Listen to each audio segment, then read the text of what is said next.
Betrayed and murdered by his own comrade, he awakens 20 years in the future in the body of a weak, destitute young man. What enrages him most is discovering that the traitor is now hailed as a national hero. Armed with his knowledge of the tower, our hero decides to take on the challenge once more, ready to stun the world with his unparalleled talent. Will he be able to exact his revenge? And what obstacles stand in his way? Let's find out in today's story. On the 8th floor of the tower, specifically in the frozen plains covered in ice, a massive army of knights appeared, carving their way through the harsh snowstorms, led by a man with blonde hair. The leader suddenly raised his hand to order his troops to halt, announcing that they had gathered again today to take down the guardian of the 8th floor. This leader was Kazuki, the master of the Blue Zone Guild and the 6th ranked. Kazuki issued a stern warning to his soldiers against complacency just because this was a joint raid, emphasizing that failure to overcome this obstacle would make reaching the 9th floor a distant dream. Kazuki suddenly noticed someone arriving amidst the snow, where a group of majestic-looking fighters appeared, led by a man with a distinct aura and blue eyes.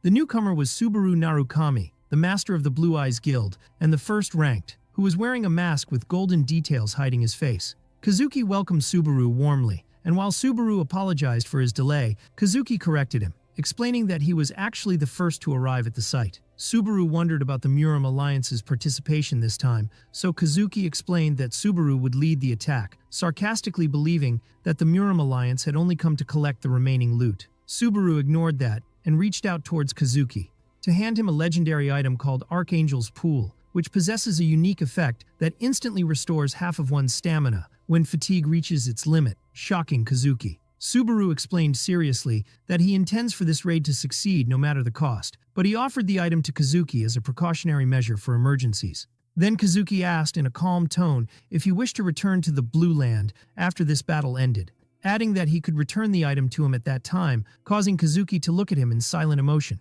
Subaru placed his hand on Kazuki's shoulder, telling him that if he didn't wish to return, he could simply keep the item for himself. Suddenly, the two felt immense pressure approaching, realizing with shock that the enemy had appeared earlier than expected.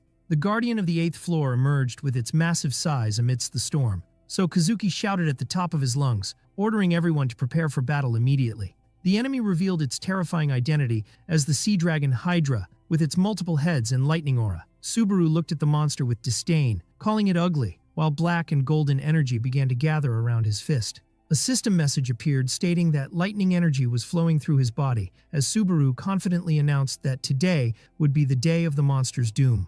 The dragon began charging a devastating attack from its multiple mouths, so Kazuki screamed, warning everyone of a breath attack and ordering them to take cover. But Subaru advanced steadily, drawing his sword and saying there was no need for that. Amidst Kazuki's astonishment at Subaru's behavior and questioning what he intended to do, Subaru unleashed a swift and violent sword strike. The strike sliced through the air and collided with the dragon's attack, causing a massive energy explosion, dissipating the monster's attack completely and leaving a devastating trail that split the battlefield. Kazuki took cover behind him from the force of the shockwave, smiling as he commented on the old man's actions that never change. In the back, Subaru's team stood amazed by the result, where the witch praised the fruits of training, while one of the fighters grumbled because he was one step too late and missed the chance to land the first blow.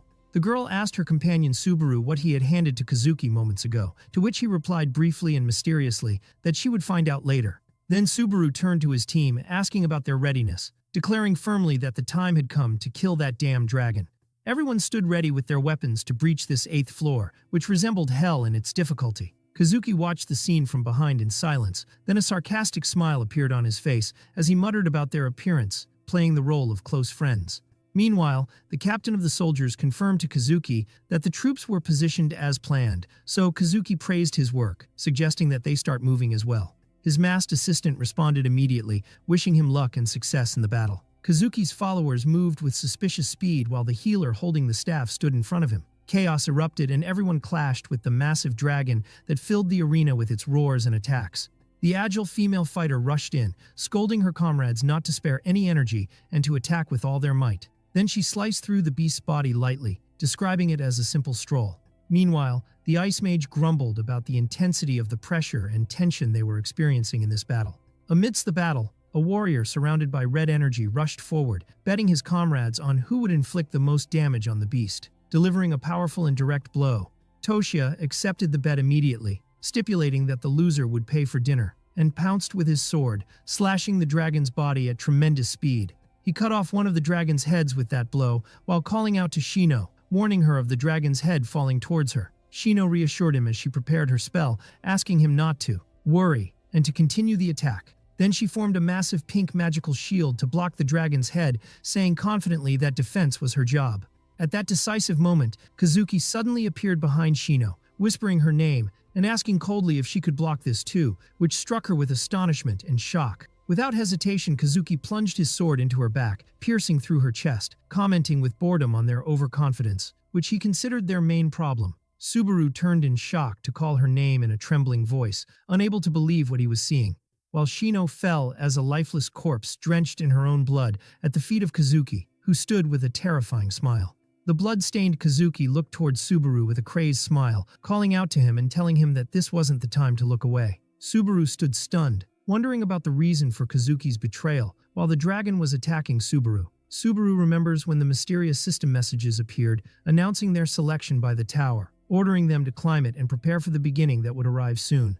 That was the first message from the tower that appeared towering amid space, and it wasn't known then whether it was a tribulation or a blessing.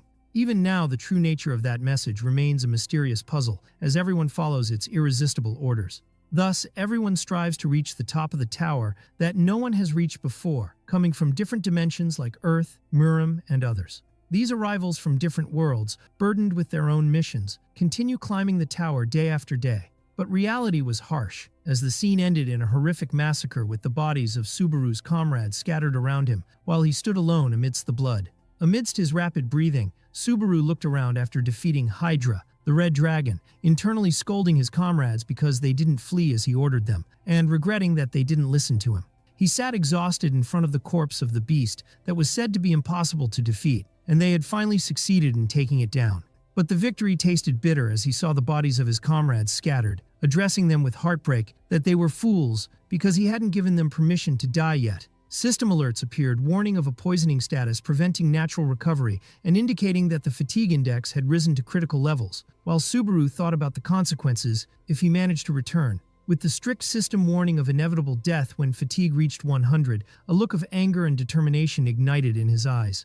At that moment, Kazuki approached coldly, praising Subaru with the title Lightning Lord, prompting Subaru to ask him in astonishment about the reason for committing this betrayal. Subaru demanded a clear answer from Kazuki with an angry shout. So Kazuki approached him, explaining that he had been running towards this day for 10 years, claiming that Subaru was the most worthy of understanding that. Kazuki brought his face closer, pointing out with a malicious smile that this was the only way enabling him to defeat Subaru.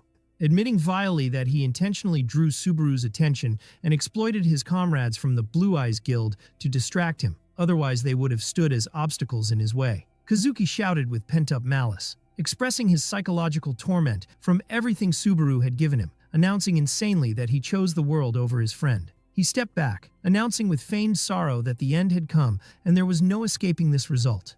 Then Kazuki took out the Archangel's pool, mocking that he no longer needed to return it as they agreed, and confirming with schadenfreude that the Blue Eyes Guild would disappear completely with the death of its leader. As he was leaving, he told Subaru coldly not to be sad because he would remain a hero in history books, even though he wouldn't be able to verify that himself. Subaru replied with a bloody, sarcastic smile, pointing out that Kazuki only hears what he wants to hear until the very last moment. And despite fully realizing that his life couldn't be saved at this stage, Subaru refused to surrender to death weakly and decided to resist, activating his remaining skills. Kazuki was stunned and turned around screaming at the impossibility of what he was seeing, as Subaru stood again holding the legendary Aeolus fan that generates violent winds. Subaru waved the fan powerfully, announcing that it still contained charges, and refusing to tell Kazuki anything.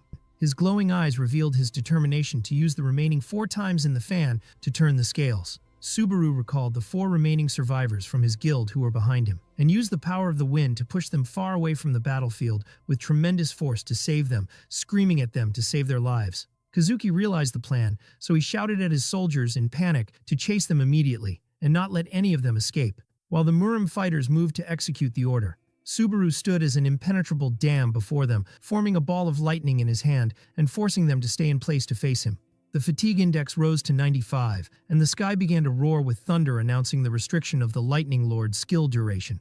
As a huge column of golden lightning descended, turning the arena into an electric hell, Kazuki looked at him with tension and a nervous smile, describing him as stubborn, who does not surrender. With fatigue reaching fatal levels of 96, Subaru rushed forward with his weapon, wondering while surrounded by a terrifying aura what kind of prize Kazuki had promised these soldiers to drive them to face a rampaging monster like him. Subaru stands before the crowd of enemies, warning them that the price they would pay for this attack would be their lives. With glowing eyes and a body riddled with wounds, he announced with definitive strictness that from this point forward, no one would leave the battlefield without his permission. The soldiers realized that the situation had become a matter of life or death, so they rushed towards him with their weapons, screaming that they had no choice but to fight with all their might. Subaru countered their attacks with high skill, using his spear to block the swords directed at him, telling himself that these opponents were not the type that would lose to him under normal circumstances.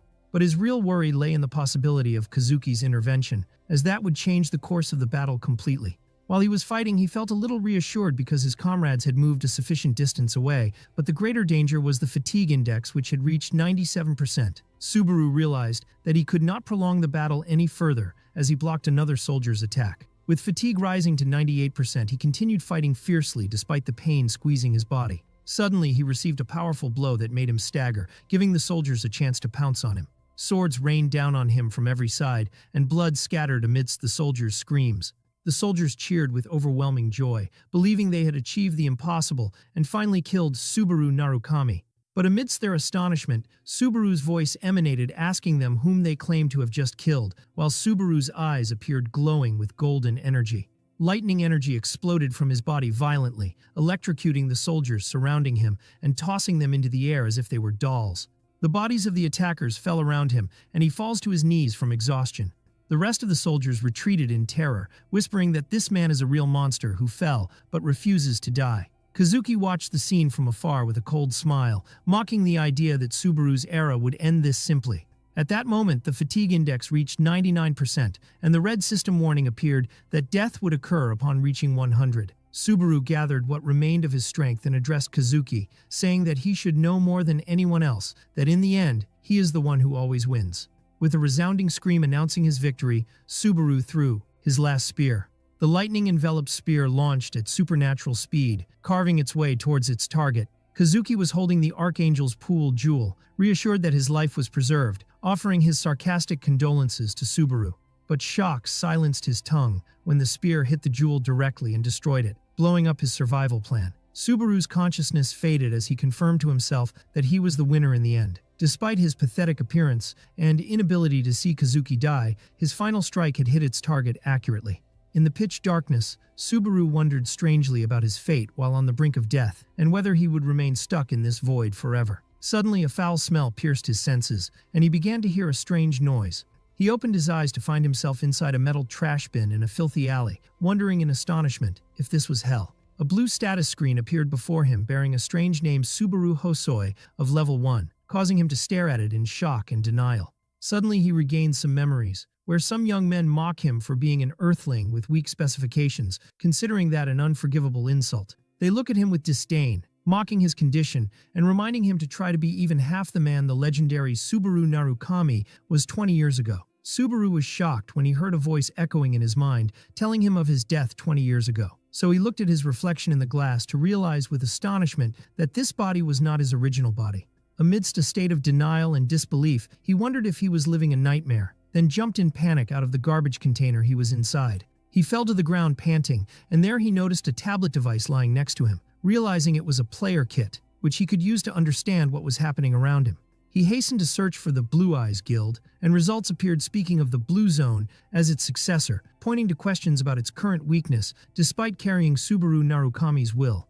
While he was flipping through the news, his eyes fell on a statement by Guildmaster Kazuki, promising to win the upcoming tournament, making him mutter about the impossibility of that. He stared at the attached photo of the news to see Kazuki's face having aged and wearing an eye patch, realizing with shock that the traitor had not died in that battle.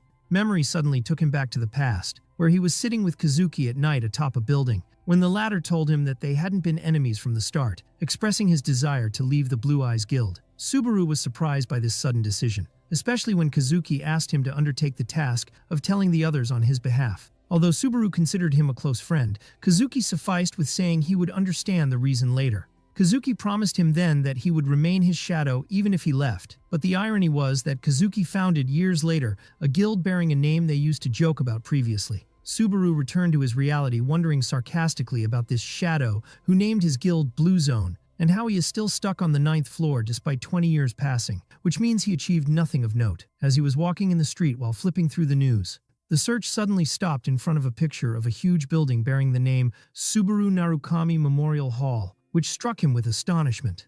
Then he went to the building, unable to believe what his eyes were seeing, for the edifice was more luxurious and massive than he imagined. He stepped inside to find a huge picture of him centering the hall, wondering with bitterness about the purpose of remembering him in this way. He saw pictures and statues of him, trying to understand Kazuki's motives behind this display. He heard the flowery phrases describing him as a role model, the hero of the Blue Eyes Guild, and the man closest to the top of the tower, and how this place was built to immortalize his memory and that of his comrades forever.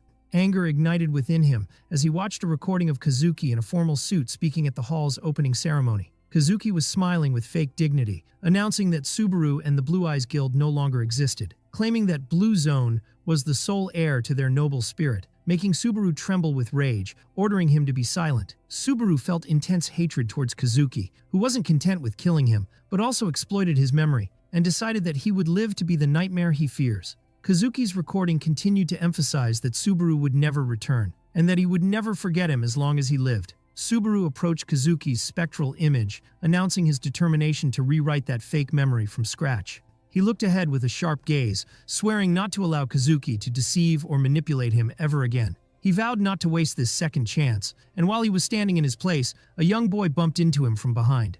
The boy fell to the ground, so Subaru hastened to help him and ask if he was okay. But when the boy lifted his face, Subaru froze in his place, for he saw his old mask covering the child's face.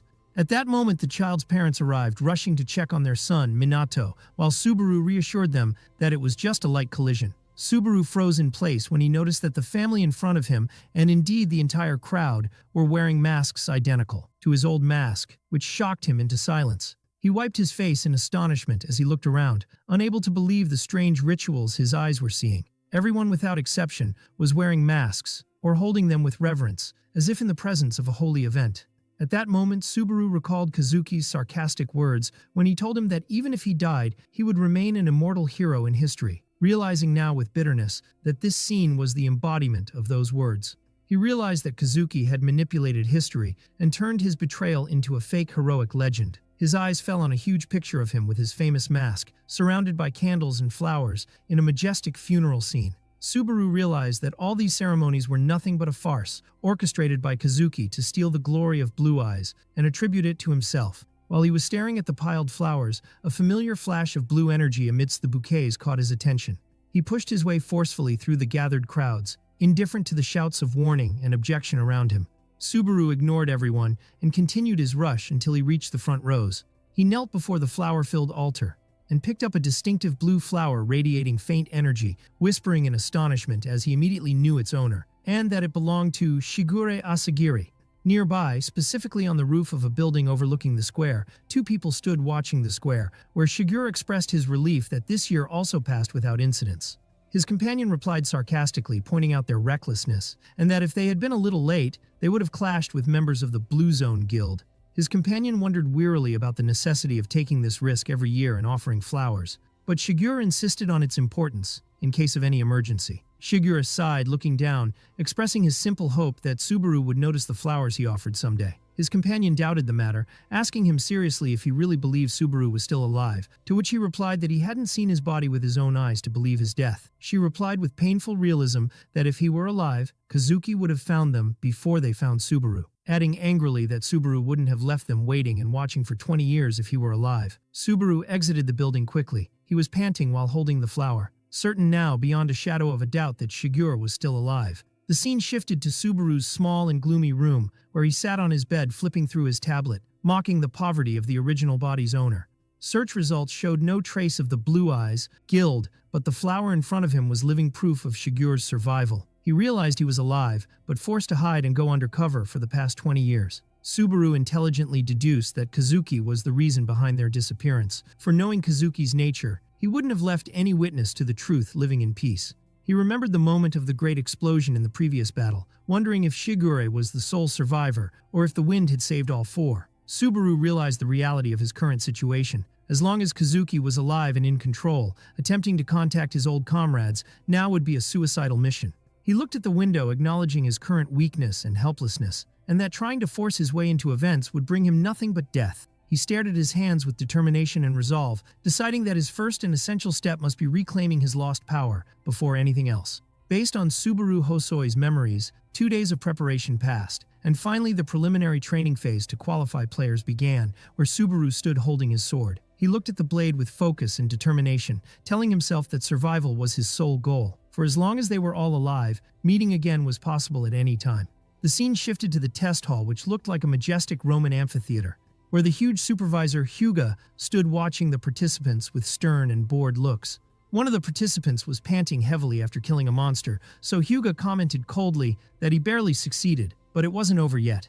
The supervisor asked him if he wanted to try the next step, while the participant was panting from fatigue. A system window appeared explaining that every additional step increases the number of goblins by 1, with an increase in rewards, which terrified the participant.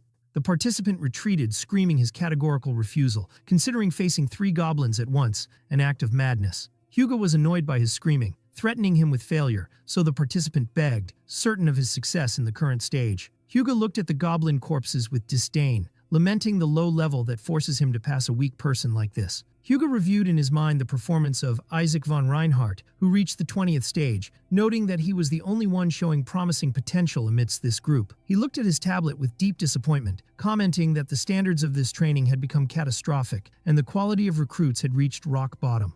Suddenly, the sound of approaching footsteps caught his attention, seeing Subaru advancing steadily, so he commented to himself on the weight of the name this young man carried compared to his appearance. Hyuga addressed Subaru in a skeptical tone regarding his ability to succeed, but Subaru sufficed with agreeing quite calmly. And as soon as the notification of generating 2 goblins appeared, Hyuga had barely finished the sentence starting the test when he felt a violent air movement beside him. The supervisor turned right in astonishment, wondering if something had just flown past him. Subaru stood with a confident smile amidst the blood, confirming to himself that spending 2 days testing the limits of this body was a right decision. He had discovered that the body he woke up in possessed exceptional abilities exceeding expectations. When the system asked him about the next challenge, he agreed immediately, announcing his desire to hurry, as there was no time to waste. Hyuga gaped in shock as he saw goblin heads flying in the air. The arena was filled with chopped monster corpses, making the supervisor wonder in astonishment what on earth was happening in front of him. He began analyzing Subaru's movements precisely, realizing that he wasn't swinging the sword randomly, but reading his opponent's movements 2 or 3 steps ahead before striking. Hyuga realized that this skill went beyond mere fencing prowess, admitting secretly that he himself couldn't execute moves with such precision. Hyuga looked at Subaru's confidently smiling face, whispering that this level was impossible unless this young man was the incarnation of Subaru Narukami himself. Subaru continued slaughtering goblins in cold blood and incredible speed, with blood scattering around him. A system notification appeared, announcing the clearing of the 49th stage, asking to confirm the final boss challenge, so Subaru looked with glowing eyes. He wiped the sweat from his face and accepted the challenge indifferently. Suddenly, the ground split open for a giant hand to emerge, smashing the floor, announcing the boss's appearance, and rocks flew everywhere. Supervisor Hyuga screamed in panic, trying to stop Subaru, calling him a fool, and reminding him that he wasn't the real Narukami to do something like this. He warned him in a severe tone against continuing if he valued his life, while Subaru stood firmly amidst the battlefield teeming with goblins and in front of their huge leader. The Goblin King appeared with his terrifying aura, burning with anger due to sensing the sacrifices made in the previous 49 stages. Hyuga continued his desperate screams, demanding Subaru to surrender before it was too late, describing fighting the Goblin King at this level as pure recklessness. The supervisor considered what was happening a suicide mission, emphasizing that no matter the player's skill, he couldn't bridge the massive physical stats gap between him and the monster. Subaru realized this fact well and knew that his current stats wouldn't enable him to inflict any significant damage to the monster's hard body. Despite that, Subaru refused to back down and suddenly let his sword slip from his hand, leaving it to fall to the ground. Hyuga went mad seeing Subaru abandon his only weapon, wondering in astonishment if the young man had lost his mind completely. The beast pounced with a crushing attack, but Subaru had noticed something strange in the arena from the beginning and decided to exploit it. The boss stopped suddenly when he noticed that a needle had pierced his leg. Subaru appeared kneeling on the ground holding a set of sharp needles, asking the monster with a sarcastic smile if he was surprised. Subaru offered a bet to the monster on who would fall first, threatening to turn him into a beehive before he could touch him. And with a gaze radiating blue energy, Subaru prepared to execute his threat. The needles launched at lightning speed to pierce the monster's eyes and face with extreme precision, exploding a loud scream of pain from the Goblin King's throat. The blind monster raged, striking the ground with his huge axe randomly, while Subaru danced around him gracefully, dodging all blows. Subaru landed on the ground, watching his opponent carefully, recalling in his memory past lessons about rotational force and its relationship to throwing power. He remembered Miss Reina's instructions when she scolded him on his wrong throwing method, and how she taught him that anything, even a fountain pen, could become a lethal weapon if the thrower knew its center of gravity. Subaru applied those lessons to the letter, hitting the monster's vital points with accuracy resembling hitting the target exactly in the middle. The giant staggered with blood bleeding profusely from his neck and needle-filled body. Subaru stood confidently, explaining to himself that power is proportional to rotational force, and accuracy depends inversely on hesitation. He admitted secretly that these moves were what Reina taught him, and that even he couldn't execute them with such proficiency without her training. Hyuga watched the scene in astonishment, realizing that the goblin corpses and poisonous needles from previous stages hadn't disappeared because the test hadn't ended yet, and was shocked because Subaru exploited this mechanic which the supervisor considered a given. He realized that Subaru didn't rely only on fencing to cut goblins, but used throwing techniques to target weak points with hidden weapons he collected from the arena.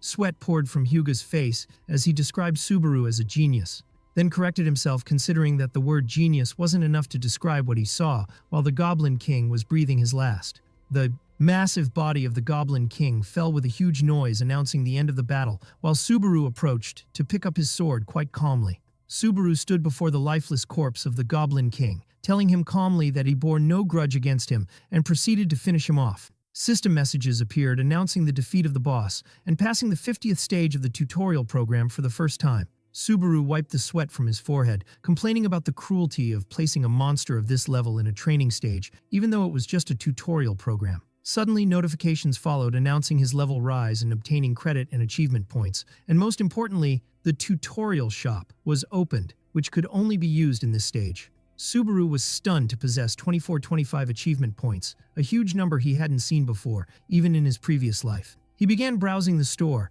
noticing that prices ranged between 5 and 200 points for normal tools, meaning he had a large surplus. The unknown demon sword caught his attention, a rare weapon priced at 1,000 points, consuming the user's health and soul to increase cutting power, made by a failed magic blacksmith. Subaru found the offer tempting, but remembered that his lightning skill also consumed health, making using the sword a great risk. His gaze moved to the Holy Sword Miranda, priced at 1,400 points, which reduces fatigue and increases combat duration, thinking that what he needed was safety, not a demonic sword. Subaru fell into deep confusion between choosing the destructive power of the demonic sword or the safety provided by the holy sword, as he didn't feel either was the ideal choice. He stood trying to make a wise decision regarding spending his initial points.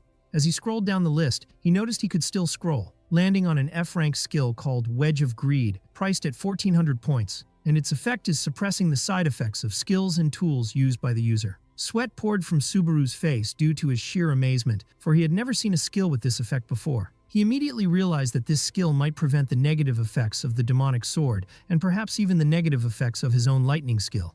Without hesitation, he decided to risk it and bought both Wedge of Greed and the unknown demon sword, spending most of his points. He summoned the demonic sword and tested it, finding that the synergy between the skill and the weapon was excellent as expected, preferring that over relying on a single skill only. Supervisor Hyuga interrupted him, praising his choice and item compatibility, but corrected, saying that as a supervisor, he couldn't understand this choice. Hyuga asked curiously about the reason for choosing that specific skill, considering it useless and ineffective in his view. Subaru sighed with boredom, asking the supervisor if he wanted him to explain every small detail. Hyuga got angry at Subaru's tone, so Subaru trembled, feigning fear and apologizing for the difficulty of formal speaking. Hyuga calmed down a little, attributing Subaru's behavior to fatigue after the exam and confirming he would let it slide this time only. Subaru looked at the old supervisor, retrieving his memories and realizing that snotty-nosed kid from the past had become the exam supervisor now. At that time, a young man named Hyuga approached shyly, announcing he was a fan of Subaru and asked for his autograph. Subaru apologized for not having a signature, so the young man sufficed with asking to write his name only. which Subaru did. Hyuga exploited the situation to start a lecture about the new generation's morals compared to his days, describing the youth as arrogant. But Subaru was thinking that times had changed, just like the amount of hair remaining on the supervisor's head. Hyuga flew into a rage, while Subaru left, refusing to answer a previous question, using the excuse of exam confidentiality, the supervisor accusing him of relying on superficial information from the internet. Hyuga shouted after him, threatening to teach him manners himself. Then he tried to salvage the situation and offered Subaru to join the Chivalry Guild, but Subaru rejected the offer immediately and categorically, while waving his hand. Hyuga was stunned by the direct rejection of an attempt to recruit a character by a supervisor, and a system window appears before him, asking if he wants to move to the second floor. Supervisor Hyuga tried to catch up with Subaru, screaming at him to stop, but Subaru ignored him completely and vanished, leaving the old man behind in confusion. Hyuga stood alone, expressing his deep disappointment at this young man's behavior. Meanwhile, Subaru arrived at the second floor, and his feet stepped on the land of the City of Beginnings. The city was bustling with life and movement, where voices of vendors rose offering strange goods like deep-sea rags from Runeterra and special dried meats. Subaru walked amidst the crowds, noticing the variety of offerings from Muram silk to earth leather jackets, sensing his real return to this place. He realized deep down that he had seized a rare opportunity no one usually gets, which is a second attempt. And since he had gone through this experience before, he resolved to manage things better this time. He remembered his old comrades and their sessions around the fire, making a vow to himself to take revenge for them and for the gruesome end that gathered them previously. Subaru headed towards the training building, asking for a private room to test his new skills and equipment. The old employee asked him boredly about the floor he came from, so Subaru answered briefly that he just climbed up. The training building is a place players visit regularly. The employee pointed with his hand toward the corridor, suggesting room number 1, which contains a straw dummy, considering it the most suitable for his level. But Subaru surprised him by requesting room number 5, making the employee look at him with extreme astonishment. The employee tried to warn him honestly that it was just a waste of money, advising him to stick to the first room. But Subaru thanked him for his concern and insisted on booking the 5th room for 30 minutes. Subaru paid 50 credits and set off down the corridor, while the employee shouted after him, warning that he wouldn't return the money if he left in the middle, calling him a wannabe hero. The room system relied on increasing difficulty as the number increased, where the first room contained training dummies, while the third contained giant rocks, so it was natural for everyone to look with disdain at a beginner heading towards the difficult rooms. Subaru closed the iron door behind him, getting ready to start in the darkness. He drew the unknown demon sword, which emitted a red glow, and its system immediately recognized the user. Suddenly, massive red energy exploded from the sword and began consuming Subaru's health and magic to increase his physical capabilities temporarily and violently. The Wedge of Greed skill of level 1 activated immediately to resist the sword's violent recoil and restore a small fraction of health. But the resistance failed to block the effect completely, and Subaru felt a slight increase in fatigue, realizing that the first level of the skill was too weak to endure. The sword continued absorbing his life voraciously, and while the pain was increasing, his combat abilities were doubling in proportion to the health loss. Subaru gritted his teeth, realizing this was his maximum limit currently, but it was still within his expectations. And without hesitation, he spent 10,000 credits to upgrade the Wedge of Greed skill immediately. The skill upgraded to level 2, and the next level required 20,000 credits. The upgraded skill succeeded in resisting the sword's recoil partially, achieving better success than before. And although the sword continued consuming his health, the resulting power increased terrifyingly. For Subaru to announce the success of his experiment, Subaru jumped high, raising his glowing sword, announcing that the time had come to test its destructive power. Outside, the employee was fighting drowsiness and boredom in his quiet office. Suddenly, the door to room number 5 opened, and Subaru exited, making the employee tremble in his place, wondering in terror if he was still dreaming or hallucinating what he was seeing. The old employee stood before room number 5, confusion on his face, telling himself the young man had only been inside for 10 minutes. He knocked, calling out Dream Boy to check his presence, then opened the door slowly, only to be struck by a shock that silenced him and made his eyes bulge at what he saw. The room was completely destroyed, the walls cracked, and even the giant rock used for training had been sliced in half with terrifying precision, making him wonder in amazement what on earth happened here. Elsewhere, Subaru woke up in his hotel room stretching, wondering how long he had slept, as his body still felt some stiffness. He sat in the hotel lobby sipping his coffee, thinking about his experiment with the cursed sword, realizing that if it were a normal sword, the consequences would have been dire, but the physical burden had decreased significantly, and he managed to extract the sword's power. He reviewed his status window showing his 10th level and modest physical statistics, acknowledging that normally he wouldn't have even been able to lift the magic sword, let alone use it. Subaru remembered the moment of his training and how the synergy between the wedge of greed skill and the sword was perfect, meaning his strategy was successful. With a confident smile, he thought that combining the lightning element with this mix would yield effective results as well. But he soon collided with bitter reality when he looked at his remaining balance, which did not exceed 50, while upgrading the skill required 20,000 credits. Wondering sorrowfully if this body had been poor its entire life. Subaru sighed miserably at how low his situation had sunk to the point of worrying about balance management, consoling himself that death justified it, when suddenly a loud voice greeting everyone cut his train of thought. He turned to see a young man wearing cat ears filming a live stream, speaking enthusiastically about his expedition on the second floor and his memories as a newbie. A donation notification of 1,000 credits appeared on the stream screen, increasing the stream's enthusiasm. While the streamer was celebrating, he spilled coffee on himself, but he feigned exaggerated kindness before the camera and thanked the person who donated the money to him. Subaru watched the scene in astonishment, wondering if this person was crazy. He browsed his tablet to read about the live streaming era and how 1 in every 3 players had started practicing this activity to earn points. Subaru realized that what he saw just now was a live stream to get donations, and suddenly he heard a familiar voice calling his name. He turned to see an elegant man in luxurious clothes, asking him if he had climbed up as well. The man approached him, commenting that the coincidence was strange, and asked him about his place of residence. At that moment, Subaru felt a strange reaction in his body, which he described not as annoyance, but an instinctive response resembling a thrill, making him deduce that the relationship between the body's owner and this person hadn't been good. The man warned him in a condescending tone not to ignore him when he spoke to him, pointing out that he felt like he was talking to himself. While Subaru stared at him, he confirmed that the feeling sweeping over him wasn't just discomfort, but something deeper that began to unfold as memories flowed, as he answered tensely that he had just climbed up. The man, whose name was Isaac, smiled sarcastically, saying he never expected a weakling like him to pass the tutorial, where Isaac expected Subaru to be killed by one of the goblins. The memories of the original Subaru Hosoi flooded in. Subaru remembered the scene clearly now. He was standing trembling and afraid before Isaac, who asked him coldly about the reason for his behavior. In the memory, Isaac was scolding him harshly, asking him not to try calming him down with a straight face. The painful memory continued to appear, where Isaac was insulting the original Subaru, describing him as someone whose name annoyed him, and that he was incapable of following the simplest instructions, accusing him of trying to show off being an orphan and empty-headed. Subaru appeared in the memory crying and trying to justify his position that the credit he gave him wasn't enough. But Isaac didn't listen, but dealt him a violent blow that knocked him to the ground, ordering him not to reply to him and calling him trash. Isaac commented sarcastically that the box he was hiding in had become his home from now on. He threatened Subaru with a malicious smile, warning him against leaving the box no matter what happened, hinting at dire consequences if he disobeyed orders. Subaru remembered those moments with bitterness, wondering what kind of fool accepts beating and humiliation in silence, realizing now the reason for the original body owner hiding in the garbage container. Isaac returned to speaking boastfully about his achievement in passing 20 stages and breaking his father's record, pointing out Supervisor Hyuga's admiration for him. He continued bragging about obtaining a B-rank skill as a reward, claiming it was the highest rank possible in the tutorial, then asked for a drink rudely. Subaru replied coldly that he was leaving, ignoring Isaac's bragging.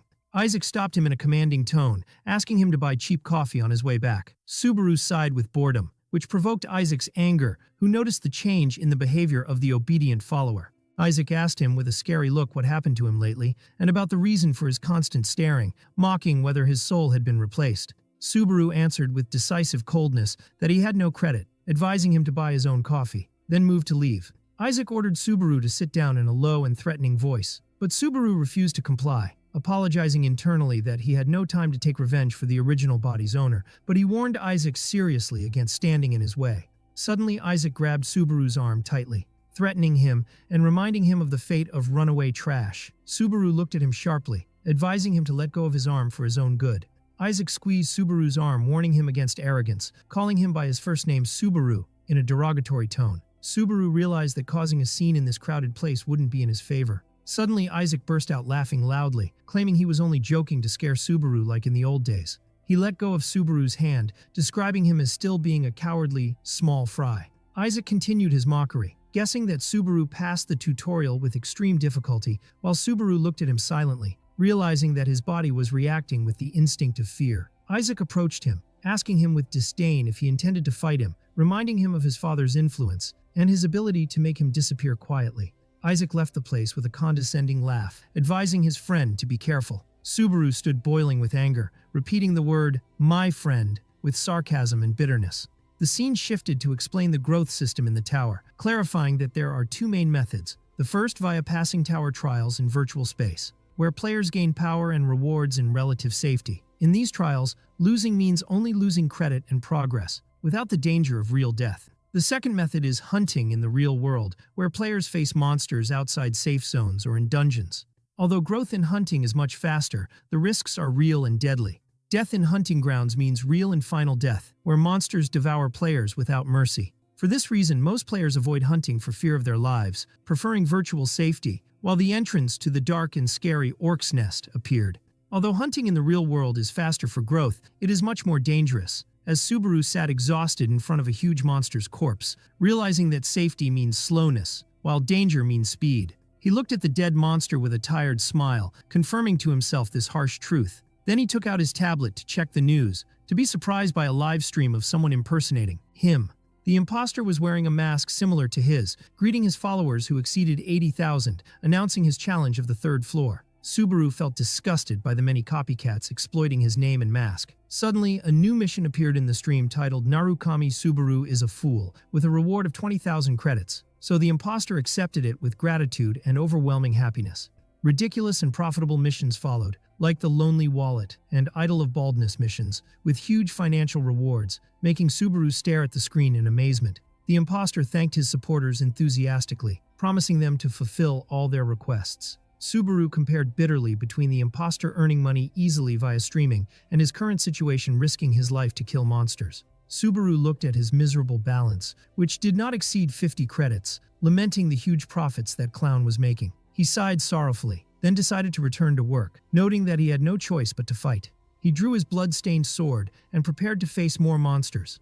A new group of angry orcs appeared, so Subaru rushed towards them. Suddenly, the area boss, Orc General, appeared with his terrifying aura. Subaru stood firmly before the boss and his guards, mocking their lack of poisonous needles this time, and confirming he had something better for them today. Subaru used the Wedge of Greed skill to absorb his health and increase his power, while smiling insanely, announcing he was busy and had no time. He jumped high and crushed one of the orc's heads with his foot, recovering part of his health and mental energy. Then he launched at supernatural speed, slicing through enemy ranks, and jumped over the Orc General, preparing to deal him a finishing blow, and he eliminates the boss with a single cutting sword strike. A notification of successful dungeon completion appeared, while Subaru stood victorious amidst the remains. Later, he took out his old mask and looked at it seriously, deciding he was forced to wear it again. He stood before the mirror wearing the mask, after clearly understanding how streamers earn their money. He decided that if he was going to do it, he would do it his own way, and with all his might, announcing confidently that he is the true original anyway. He started a live stream titled Narukami Subaru, which caused a stir at the Suiten Entertainment Company headquarters. The female employee was watching the stream angrily, but suddenly she screamed in shock. Her colleague rushed to her asking what happened, while she pointed at the screen in amazement. The employee was screaming, cursing, and swearing, unable to believe that someone had managed to complete a near-impossible mission that only 5 people had succeeded in. Her colleague tried to calm her down and remind her of the self-censorship system that imposes fines on foul language, asking her about this person's identity. She answered him while still under the influence of shock that the name is Subiki, making her colleague wonder if this was just another imposter or a new mix. So the employee pointed out that the absence of the original Subaru made the strongest concept, the closest to the original. In the broadcasting company office, employee Hatsuka grumbled wearily about the many copycats disguising themselves as Subaru Narukami, her colleague wondering if the live streaming field had indeed died. Hatsuka replies, reminding him that this field is their livelihood, pointing out that even players risking their lives in the tower find it boring.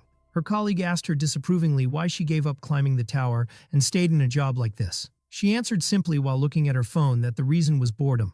Hatsuka got emotional, scolding him, reminding him that he also gave up, and if she had time she would have searched for real talent instead of this nonsense, for her colleague to admit calmly that he withdrew due to lack of skill.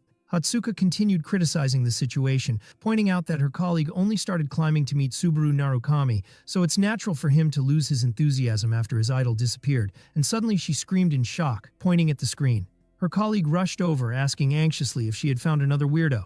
She pointed to a new live stream of someone wearing Subaru's outfit, her colleague describing it as terrible. Her colleague shouted angrily, wondering why she was watching a stream from the second floor with 0 views, considering it an insult to her work as a talent scout. But Hatsuka was staring at the screen in amazement, whispering that whenever she saw someone wearing that mask, she couldn't stop herself from feeling hope. Suddenly, Hatsuka donated 1,000 credits to the stream, making her colleague fall to his knees, begging for forgiveness. Meanwhile, Subaru was walking in the starter dungeon on the second floor, commenting that it wasn't as difficult as it was tense. He felt a strange pressure as if he were being watched, even though he was alone. Subaru noticed the few viewer comments, where one asked him about the floor, so he answered it was his first challenge. Another viewer named Love Money warned him about the danger of streaming for beginners and their lack of knowledge of the paths, while Subaru walked cautiously. Suddenly, a one-eyed bat appeared and pounced on him. Subaru countered the attack quickly and eliminated the bat with a single blow. A monster defeat notification appeared, gaining an achievement point. So, Subaru asked the viewers coldly if there was a problem. He continued walking in the dark dungeon, while comments began to increase. Viewer White expressed his admiration for Subaru's quick reactions, while Love Money advised him not to be greedy and wait for a team, but Subaru was reading the comments indifferently. Subaru thanked Love Money for the advice, but rejected it politely, saying that wasn't possible. Subaru announced confidently that he preferred challenging alone, which provoked the mockery of viewers who expected his inevitable doom. Subaru ignored their sarcastic comments, accusing him of gathering views in Subaru Narukami's name, and focused his gaze on a new monster that appeared before him. A mud nymph monster pounced from the ground, but Subaru dodged it skillfully and dealt a fatal blow with his demonic sword. Subaru decided to test his limits and see how far he could go. A monster defeat notification appeared, gaining 2 points, while viewers wondered in amazement what just happened. Suddenly, monster screams filled the place, and a group of bats and mud nymphs appeared. Subaru launched like a hurricane, cutting monsters left and right with his glowing red sword.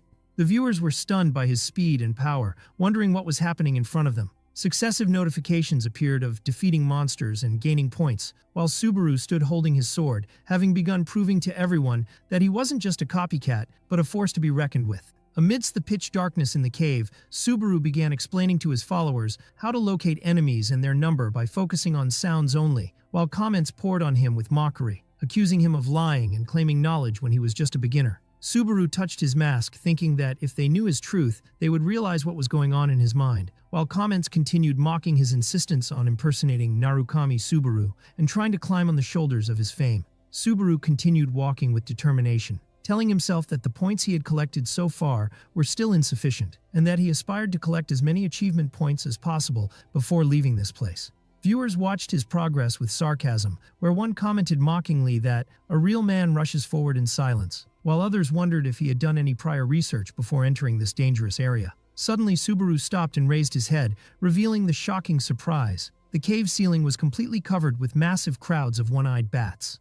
The monsters opened their glowing red eyes simultaneously, inciting the schadenfreude of viewers who expected his inevitable doom in a retry attempt. At that moment, a notification for a new mission appeared from viewer My Only Stream, offering him only 100 credits in exchange for eliminating all those monsters, which the rest of the viewers considered a malicious trap or a cruel joke. But Subaru surprised everyone by accepting the challenge quite calmly, thanking the viewer for the 100 credits. The scene shifted to the broadcasting company where Hatsuka's colleague sat, hitting his table in anger and frustration due to his failure to reach the 6th floor. But he quickly apologized to Hatsuka for disturbing her, finding her in a state of focus on her device. Hatsuka noticed something strange on her device screen, so her colleague asked her what she was looking at and why the sudden silence. Suddenly, Hatsuka spoke, saying something was incorrect. The man began stammering, trying to justify his position, claiming the amount wasn't large and he had the money to pay it. While Hatsuka looked at her device suspiciously, her colleague promised her he wouldn't return to gambling again, while her eyes widened in amazement at what she saw, denying that she didn't mean what he was talking about. Hatsuka pointed to the screen in amazement, uttering the name Narukami Subaru, while her colleague was surprised by her continuing to watch that stream. The man's features turned into real horror as he muttered the impossibility of what was happening before him. On the screen, Subaru was moving like a hurricane amidst the bats, his sword drawing red arcs of blood, making viewers scream in the comments, unable to believe this was a beginner level on the 2nd floor, and they started feeling pity for the bats. Everyone wondered in amazement about the number of monsters he was dropping alone in every strike. In the heat of battle, Subaru remembered Shigure's words in the past when he praised him, saying he was amazing because his breathing and gaze never wavered even when changing his sword's direction mid-strike. Shigure was explaining that it looks like he cuts them in one blow, but in reality, he calculates the enemy's fluid movements and plans his actions beforehand. Subaru remembered his reply then, that he didn't think of anything special, which confused Shigure. He recalled the memory of Shigure grumbling about him, considering it better if he wasn't able to do that instinctively, describing him as annoying. He returned to reality, tearing through the bats, applying his principle in communication and combat, matching eye contact and conveying intent immediately, and not targeting every enemy individually when facing groups. Subaru explained to the viewers that one-eyed bats always attack by thrusting their heads forward. He deduced that the more of them there were, the larger the gap they created, so he pounced on them, exploiting their collective rush. Subaru stood amidst the remains with blood dripping from his sword, while comments objected to his explanation which clarified nothing, and the viewer who called him a beginner demanded an apology. Subaru stood calmly, while a viewer likened his explanation to someone saying, "If you put your foot forward, you can walk." Subaru commenting internally that communication was truly difficult. Viewer Love Money, the challenge owner, alerted him not to forget accepting the credit, so Subaru remembered the matter suddenly. Subaru began tapping on his tablet in confusion, surprising viewers who wondered if the stream was buffering or stopped. Subaru was staring at the screen in total ignorance, wondering how to accept the reward, triggering a wave of laughter in the comments at his non-existent technical skills. Finally, under the guidance of Love Money, who explained the button's location, Subaru managed to complete the task and receive the 100 credits, thanking the viewer gratefully. Subaru announced to his followers that the next challenge would be the last, as he walked confidently toward the end of the dungeon, his balance rising to 150 and achievement points to 118. In the broadcasting company office, Hatsuka screamed loudly, surprising her colleague, who asked her the reason for this sudden scream. Hatsuka pointed at the screen in astonishment, wondering if her colleague had ever seen anything like this before, while he tried to calm her down and remind her that it was merely a stream from the second floor. Hatsuka got emotional, insisting she was overreacting for a good reason, so her colleague apologized nervously. She excitedly began imagining that this person might be the real Subaru Narukami, returning from Earth, wondering if this was destiny. She continued spinning theories about reincarnation, citing novels, while her colleague looked at her with concern, noting that she loses her mind whenever it involves Subaru. Hatsuka felt dizzy from the sheer excitement and asked her colleague Song Hyun to pinch her to ensure she wasn't dreaming. Song Hyun refused her request and asked her seriously if she was thinking of recruiting this person. Hatsuka screamed enthusiastically, confirming it, considering that even if he wasn't the real Subaru, he possessed rare talent as a solo streamer. Song Hyun tried to dissuade her from the idea, warning of the department head's anger if he found out, but Hatsuka reminded him that he was betting just moments ago, so he had no right to speak to her so seriously. But Hatsuka ignored him completely, taking out her device to check Subaru's stream and telling her colleague to wait and see that she would be right in the end. Subaru reached the end of the dungeon, where a massive gate appeared. Subaru entered the gate to find himself facing a massive wolf-like monster sitting and waiting for him. The monster, Greg, the wolf warrior, appeared with his majestic aura, while viewers on the stream commented on the immense pressure they felt just by seeing him, and one admitted to failing 8 times before him. A new mission appeared, asking Subaru to gain the wolf warrior's recognition to pass. Subaru explained that the wolf warrior wasn't a monster to be hunted, but a gatekeeper who tests players' strength and decides their eligibility to pass. Suddenly, a mission appeared from Safe Origin, offering 3,000 credits in exchange for defeating the wolf warrior, which astonished Subaru. Viewers reacted to this crazy request, considering the donor a mean person asking for the impossible, and that Subaru surely didn't intend to fight. The wolf warrior, Greg, the guardian of the second floor, stood ready for the confrontation. A system message appeared asking Subaru to obtain the warrior's recognition, while the wolf stared at him sharply. The wolf asked Subaru in a deep voice if he was alone. The wolf approached him skeptically, so Subaru commented that he could tell just by looking. The wolf sniffed Subaru's scent, commenting that he was an interesting human and smelled like a great warrior, while viewers in the comments mocked the contradiction between the wolf's words and what they were told previously. Subaru explained inwardly that the wolf tribe warriors possess a special sense of smell, enabling them to see a person's essence, not just their body scent, and the wolf announced that Subaru indeed possessed the qualifications to pass.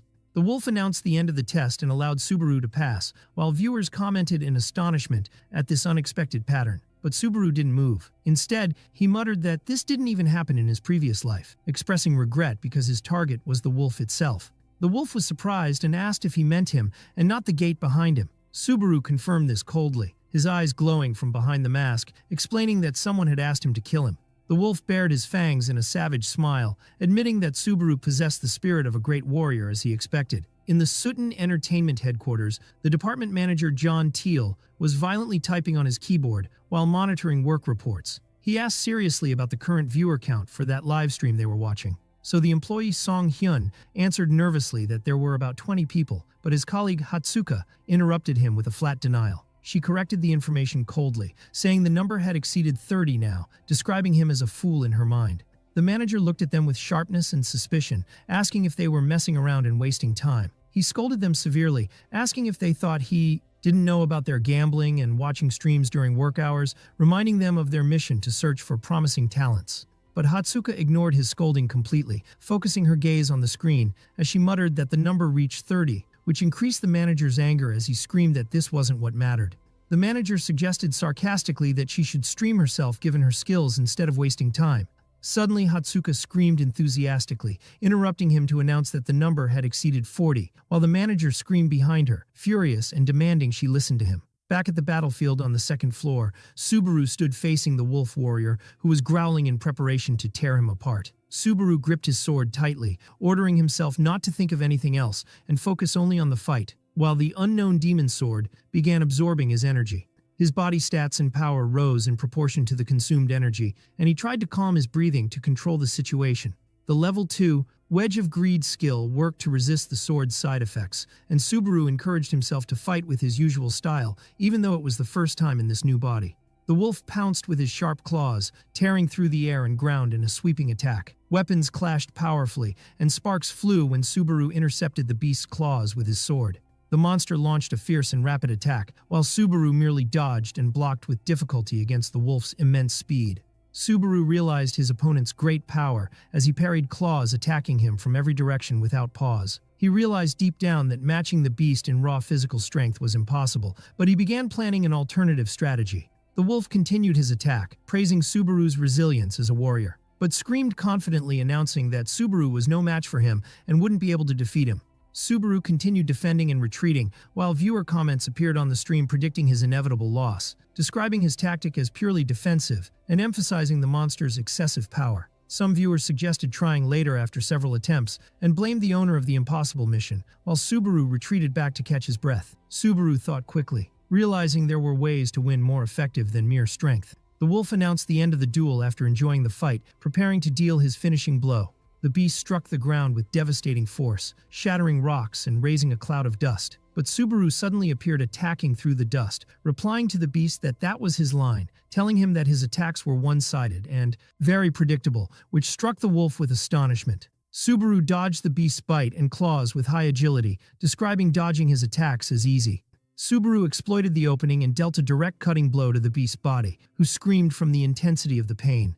Then he followed it with a crushing vertical sword strike that split the wolf's chest, with blood splattering profusely. Subaru stood coldly with his sword dripping blood, while the wolf warrior admitted his strength, describing him as a great warrior as he breathed his last. Subaru stood in the middle of the battlefield, with blood covering the place, while system screens appeared before him announcing his victory over the wolf warrior, declaring his level rose twice and his strength and agility points increased. Notifications followed informing him of increased focus and magic power, and obtaining 500 achievement points at once, while the live stream comments ignited with astonishment and disbelief that a single person managed to defeat this monster. Subaru caught his breath with difficulty and muttered words of victory, while the viewer count reached 56, amidst comments praising the boldness of the person who sent the impossible mission.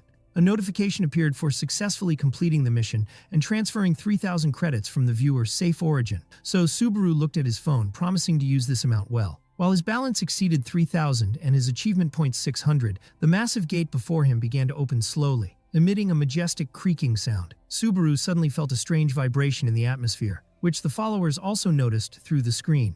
A huge interface appeared before him displaying multiple paths for the tests, including ice, fire, earth, illusion, poison, metal, soul, and water, filling the screen with available choices. The viewers were shocked by the sheer number of options that appeared to him, where one commented that the known record was 16 options. noting that the number of options is directly proportional to the player's talent. Subaru ignored all options and focused his gaze on the lightning test, as the system asked him if he wanted to challenge this test, while viewers encouraged him enthusiastically, confirming it was the most suitable choice for him. Subaru answered confidently, "Of course."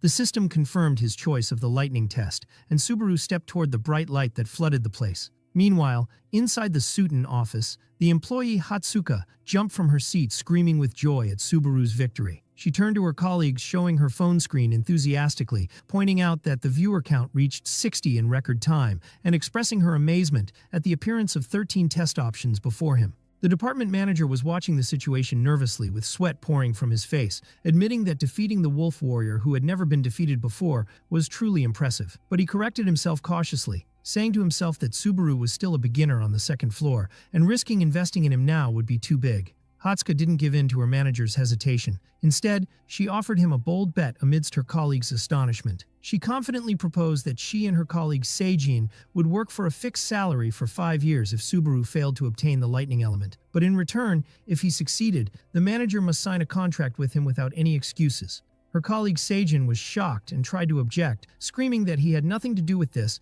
and didn't even know this person, and pushed Hatsuka away. The manager smiled sarcastically, doubting the probability of Subaru's success, reminding them that the only player in history who managed to obtain lightning was Subaru Narukami. Hatsuka replied with a sly and defiant smile, saying they wouldn't know the result until the attempt. The manager accepted the bet coldly, while Hatsuka was forcefully covering her objecting colleague's mouth to prevent him from ruining the deal. Back at the test arena, the system announced the start of the lightning test. Suddenly, Subaru sensed an imminent danger as someone shouted a warning and rushed to push Subaru away from the danger. A massive explosion resonated, and rocks and debris flew everywhere as a result of something huge crashing into the ground. The dust cleared to reveal a giant white monster flexing its muscles, while the stranger scolded Subaru for his distraction, asking Subaru if he wanted to die. A system message appeared ordering the defeat of the fragment of the giant, while Subaru knelt on the ground, wondering in astonishment why this monster was here. The giant stood growling, confusing the viewers, who wondered why a monster from the Circle of Giants race appeared in the lightning test. Subaru stared at the monster nervously, realizing this was a boss-class monster and was supposed to appear in the second half of the test, not now. As the giant prepared to attack, Subaru wondered inwardly if his killing of the wolf warrior Greg had caused a change in the test path and increased its difficulty in this terrifying manner. The fragment of the giant swung his massive club, smashing the ground, causing massive destruction and sending rocks flying in every direction. Subaru moved lightly, dodging the attack, noting inwardly that this monster, despite its massive size, had a physical build far inferior to the wolf warrior Greg, thanking luck for his prior knowledge of this information.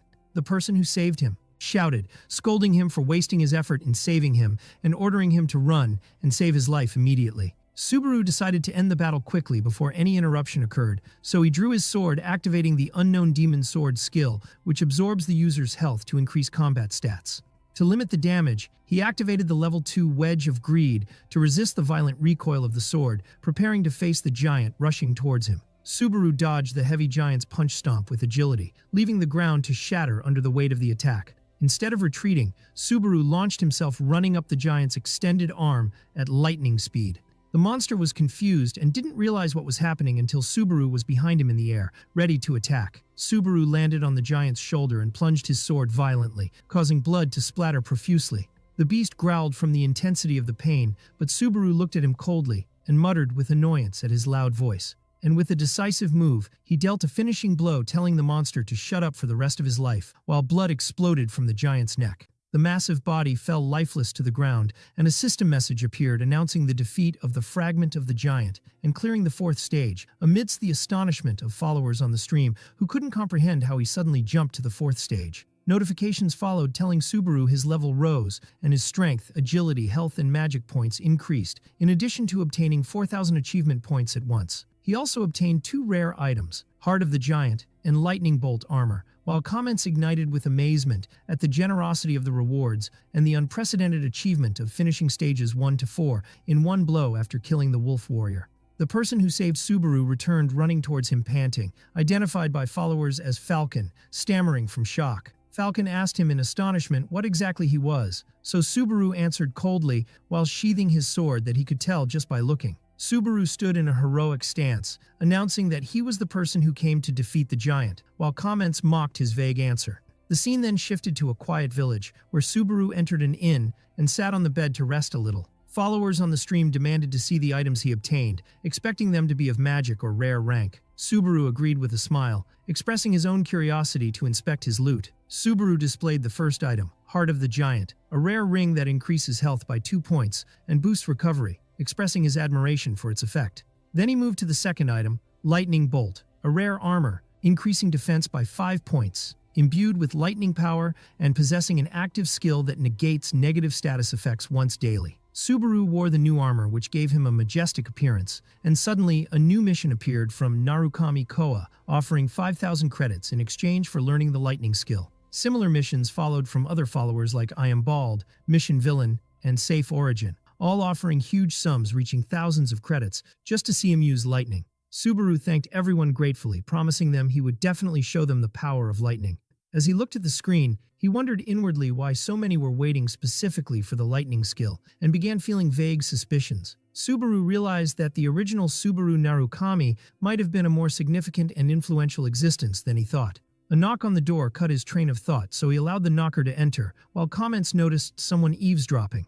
The door opened for Falcon to enter with a handsome knight wearing shining armor. Falcon introduced the knight respectfully, apologizing for the delay, and announcing that this was the commander of the village knights, Lord Peleus. Falcon began speaking about the frequent giant attacks lately, confirming they were on constant alert around the clock with full armament. To ensure everyone's safety, they asked villagers to refrain from going out unless absolutely necessary, while the commander spoke seriously with his assistant about security measures. Where Falcon expressed his surprise at meeting a stranger in such a difficult time, Commander Peleus thanked Subaru on behalf of the villagers, noting that he heard about him protecting the village during his absence. Subaru replied modestly, saying he only did what was natural, while examining Peleus closely. He recognized Peleus, the brave knight standing as a fortress for the village, as Peleus told him that they succeeded during their reconnaissance in locating the giant leader. He announced with determination and resolve that they intended to risk their lives to corner him in his den. Then Peleus bowed before Subaru, swallowing his pride as a commander and asking him for help in saving their village from this imminent danger. Subaru watched the scene in silence, while live stream comments ignited with mysterious messages from viewers, warning Peleus and calling him by name, with some asking to stop spoiling future events. Subaru recalled his memories of the original story, realizing a painful truth, that Peleus was destined to die in the next stage. Despite knowing this inevitable fate, he asked Peleus to raise his head, looking at him with pity mixed with resolve. Subaru agreed to cooperate with him, which drew features of relief and confidence on the commander's face.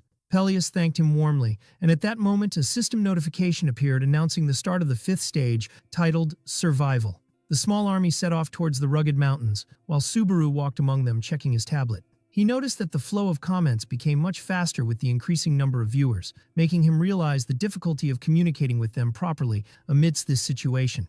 Suddenly Peleus ordered everyone to stop, raising his hand to warn them. He pointed his hand toward a distance where the enemy lay, alerting everyone to his presence in a low voice. And there, the giant leader was sleeping deeply, leaning against the hill, with his massive tattooed body and thick beard. Peleus devised the attack plan, suggesting that he would draw the leader's attention, while Subaru attacked from behind, exploiting the element of surprise. But Subaru interrupted him, suddenly asking him to wait, having noticed something suspicious in the atmosphere surrounding the sleeping leader. Subaru's eyes widened as he realized the terrifying truth, muttering that the leader was not alone. Suddenly the ground split open and other giants appeared out of nowhere, surrounding the leader, or perhaps it was a planned trap.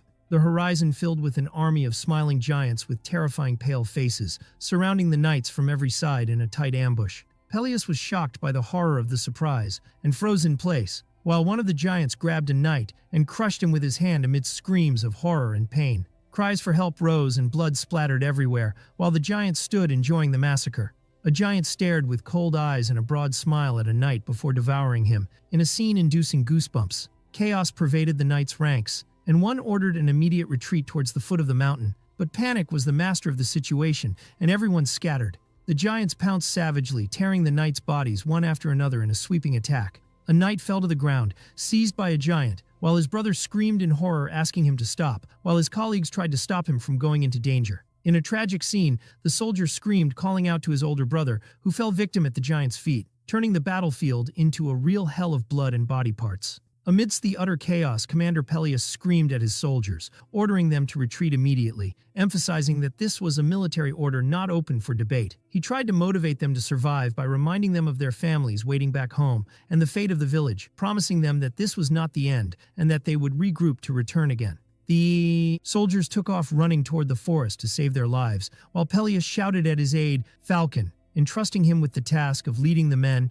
and securing their withdrawal. Peleus turned toward Subaru, who was still standing there, and asked him to run as well, pleading with him to survive so he could rebuild the order and face the giants another day.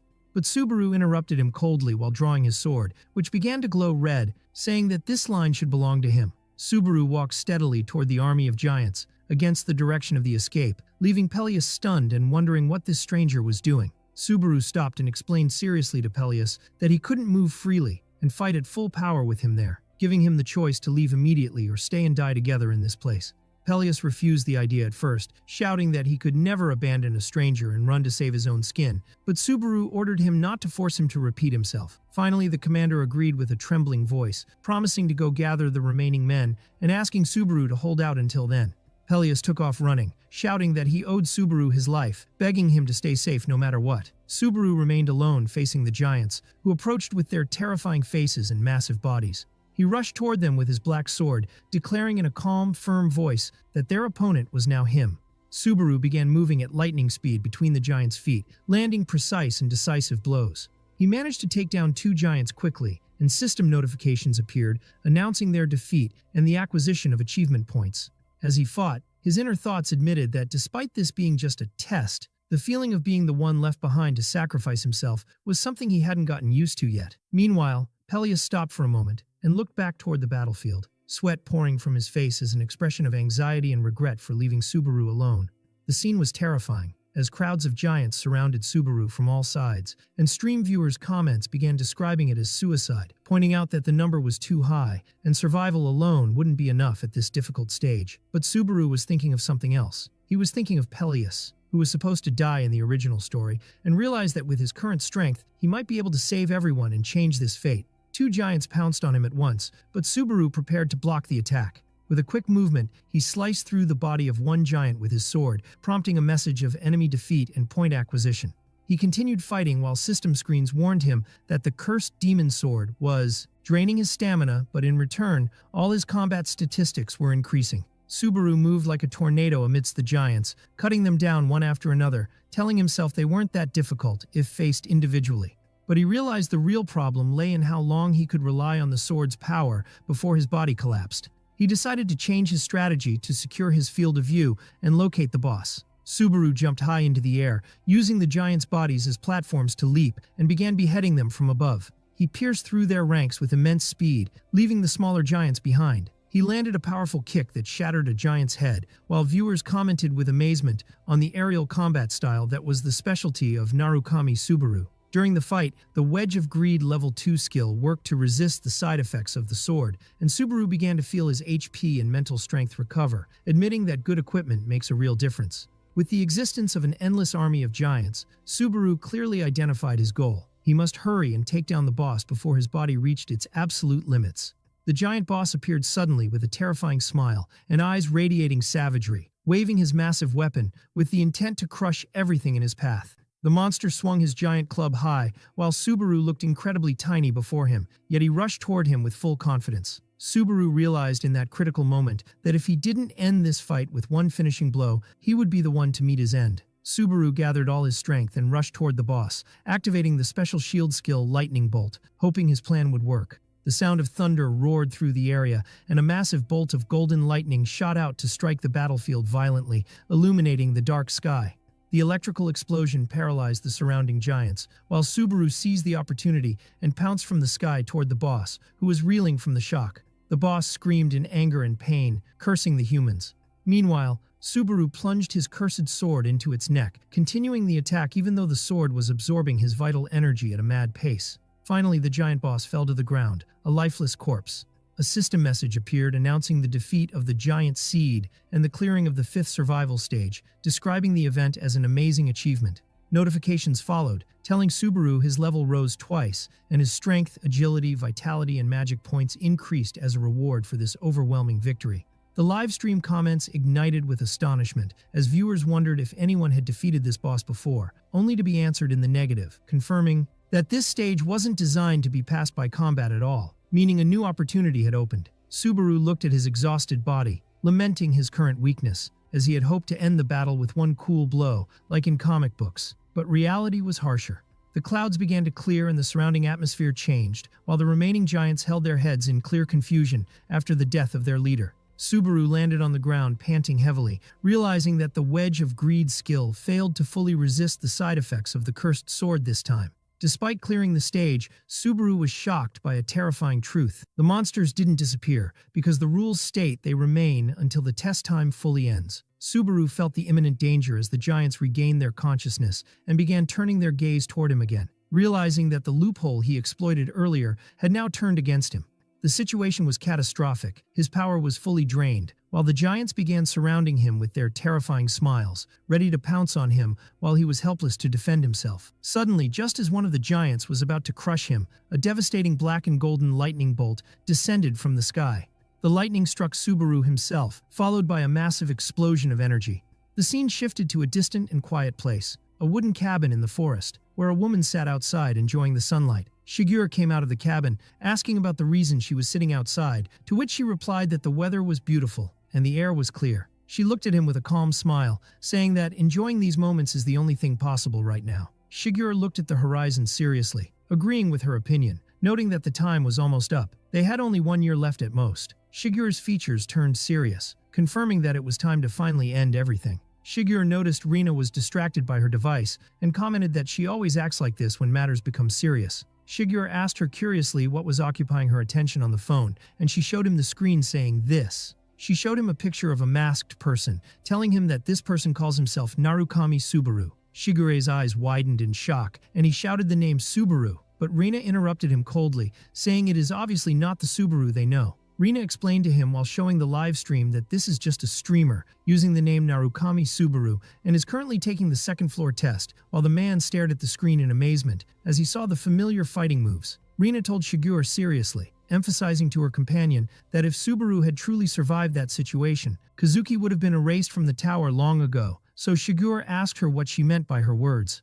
Rina replied with a sad and sharp look, insisting that Subaru is dead, and that it is time for Shigure to accept this truth. Shigure tried to end the discussion and leave, saying wearily, "Let's forget it." But Rina called out to him, scolding him by asking how long he intends to hide in the shadow of that boy. Shigure replied coldly, asking her why she was watching this stream in the first place, if she believed that.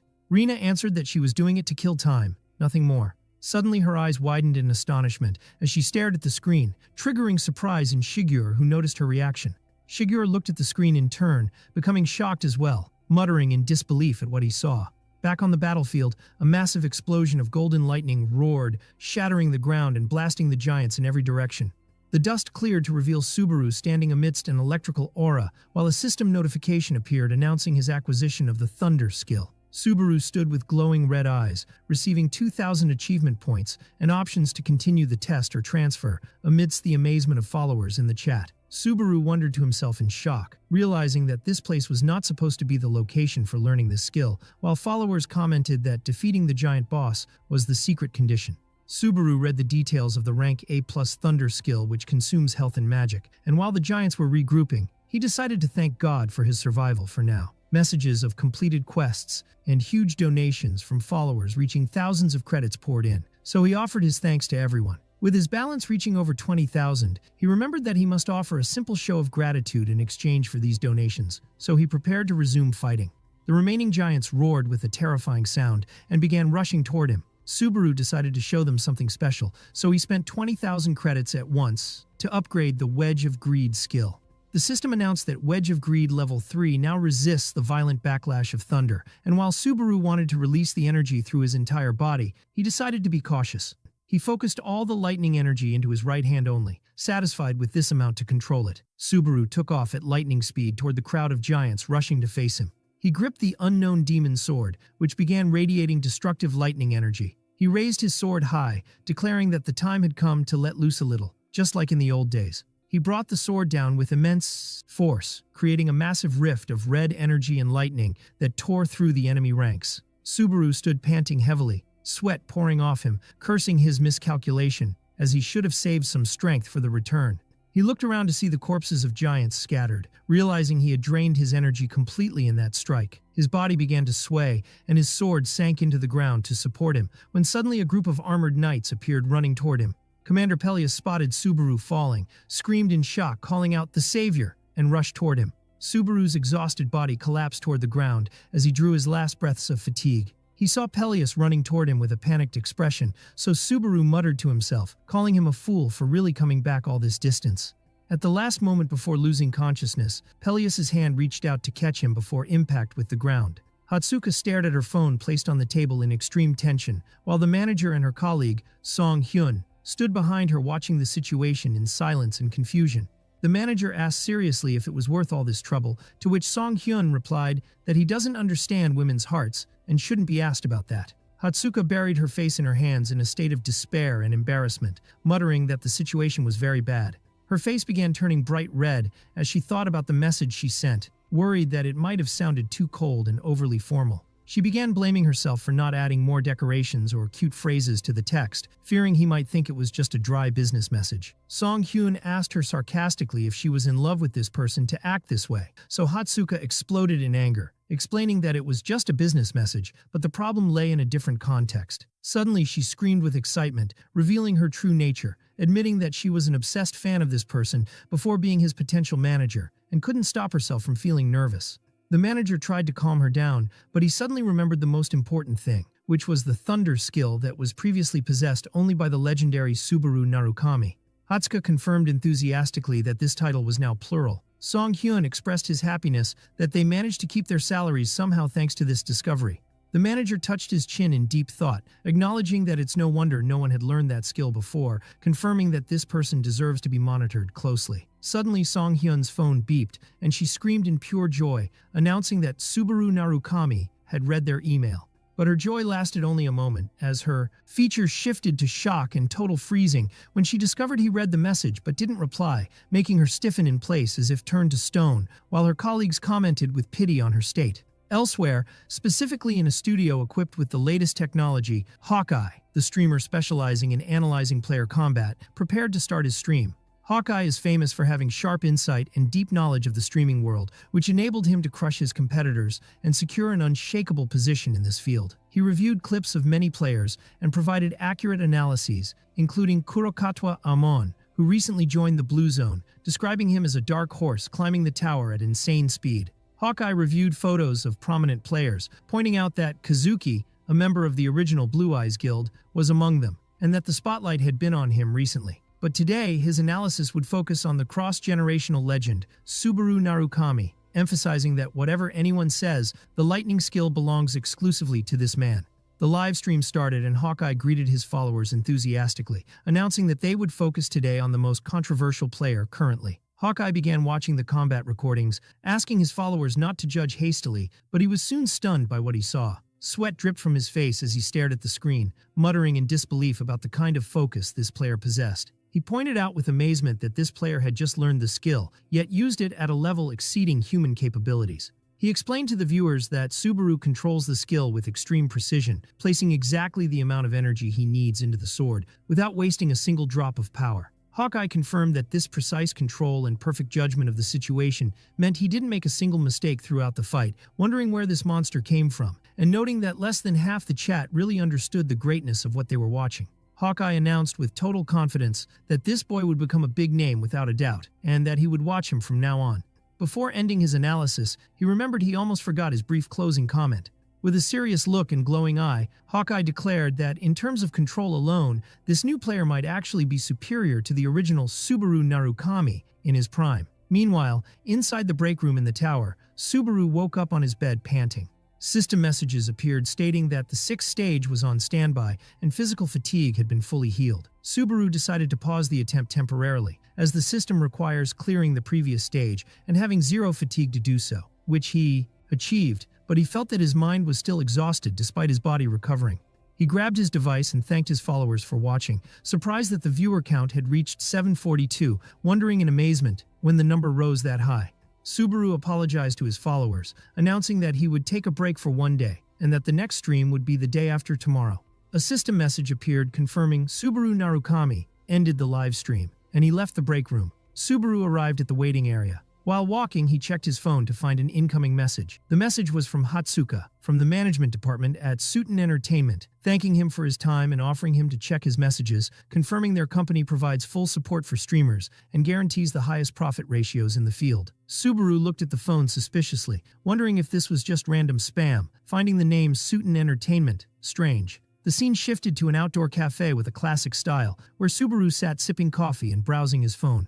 He read information about Suiten Entertainment, discovering it was a massive multi-channel network that primarily manages streamers and invests heavily to support them, realizing with amazement how the world had changed to the point where companies specializing in this field existed. He realized it was a large leading company in the entertainment field. Subaru read the comments talking about Hawkeye's analysis of him, where people debated whether Subaru was Hawkeye's next target and if it was plausible for a newcomer to surpass the original Subaru in control, while some questioned Hawkeye's credibility and accused him of bias toward Suiten. Subaru realized Hawkeye works with Suiten while reading the chaotic comment section. Subaru blushed slightly and felt satisfied, muttering that this analyst possesses a good eye for talent. Outside, Isaac stood in front of the cafe holding his phone. He read with anger an excerpt from Hawkeye's analysis, stating that the new Subaru might surpass Subaru Narukami in his prime in terms of control. He muttered with contempt, describing Subaru as just a rookie who barely reached the second floor. He burned with rage, cursing Hawkeye and his analysis, vowing to gouge those eyes out himself once he passed this stage. Isaac entered the cafe, pushing the door open in annoyance, complaining about his day starting badly. Suddenly his eyes fell on Subaru sitting inside,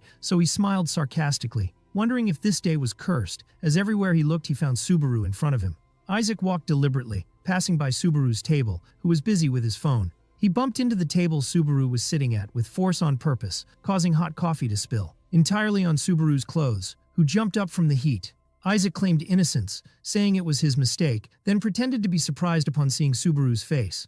Isaac stood over Subaru with a provoking smile, commenting that he runs into him a lot lately, and the second floor is really small.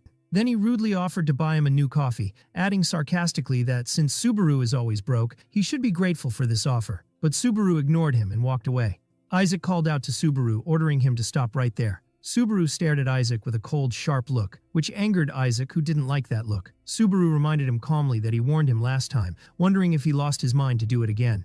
Isaac got angry and grabbed Subaru by the collar violently, calling him scum. He brought his face close to Subaru's, threatening to crush him completely just like in the old days, and that wiping that arrogant look off his face wouldn't be enough. Subaru apologized coldly, saying he didn't have time for this nonsense, and grabbed Isaac's hand holding his collar, removing it. Subaru squeezed Isaac's hand with immense force, causing Isaac's expression to suddenly change to shock and pain, wondering in amazement if Subaru was always this strong. Subaru stepped away from Isaac, saying coldly to consider this payment for the coffee, thanking him for the treat, then left. Isaac went crazy and screamed after him, ordering him to return, while Subaru walked out the door. Isaac sighed in frustration, thinking he was just trying to climb the tower quietly for once. Isaac mutters with intense anger as he mentions the names Narukami Subaru and Hosoi Subaru, considering that both of them had succeeded in provoking his anger to the absolute limit. Meanwhile, Subaru looks at his tablet, realizing something he had forgotten, so he takes out his phone to reply to someone. Elsewhere, Hatsuka was relaxing in her bathtub playing with her rubber duck when she received a surprise message from Subaru promising a meeting soon, which sparked her interest. The scene shifted to the dark and damp, exiled lizardmen's hideout dungeon, where the corpses of eliminated monsters were scattered across the waterways. Subaru entered the boss room with steady steps, holding his sword which glowed with radiant energy, ready for the decisive confrontation. A system message appeared stating that the Wedge of Greed skill was resisting the violent recoil of the cursed sword, while Subaru told himself that he was gradually getting used to this new body. Suddenly, the dungeon boss Salamander appeared, a massive fire monster crawling on the walls, letting out a deafening scream. Subaru decided to test his abilities carefully to avoid previous accidents, trying to control the Thunder skill and understand its maximum limits. He began charging his energy, wondering how far he could go in raising the maximum power output. He focused the lightning energy into his legs to increase his speed and rushed toward the monster with agility. The image of the current Subaru overlapped with his past phantom for a fleeting moment as he prepared to deliver his strike. Thunder energy flowed to inhabit the blade of the cursed sword, forming a terrifying aura around the weapon. Subaru pounced with supernatural speed, slicing through the air and flames, causing a violent collision with the monster's attack. System warnings appeared indicating that Wedge of Greed failed to fully resist the thunder's recoil, but the skill level rose in return, while Subaru continued his attack despite the pain. And with a decisive and powerful blow, he sliced through the salamander's body amidst an explosion of energy. The system announced the clearing of the dungeon and Subaru's level up, with an increase in strength, vitality, and magic points. Subaru left the dungeon returning through the dark forest, noticing that the stamina drain was less than he expected. He checked the fatigue index, which reached 61, concluding that he could raise the energy output more safely, but he still felt some anxiety. He looked sorrowfully at the upgrade cost for the Wedge of Greed skill, which required 40,000 credits, considering the need for double the credit to level up as brutal and extremely expensive. He sighed deeply as he walked, wishing someone would appear suddenly to offer him a good job to solve his financial problems. Suddenly, Subaru sensed someone in front of him asking if he was going hunting, so he stopped in his tracks. He turned to see Isaac emerging from the trees with a malicious smile, approaching him with confident steps. Isaac commented in a sarcastic and terrifying tone that they had known each other for a long time, yet Subaru still managed to surprise him. Subaru looked at him coldly, describing him as persistent and annoying. Isaac admitted that he thought about it carefully, but his anger had reached a point he could no longer suppress, justifying his pursuit of him. He approached him closer, suggesting in a threatening tone that they settle the score between them now and end it. Subaru showed no fear, but merely displayed a sarcastic side smile on his face, as if he expected this, or simply didn't care. The scene shifted to the city at night, where Hawkeye was walking alone in the street, then entered his favorite cafe. Suddenly he heard someone calling him, and turned to find the manager of Soot & Company sitting behind him saying he finally found him.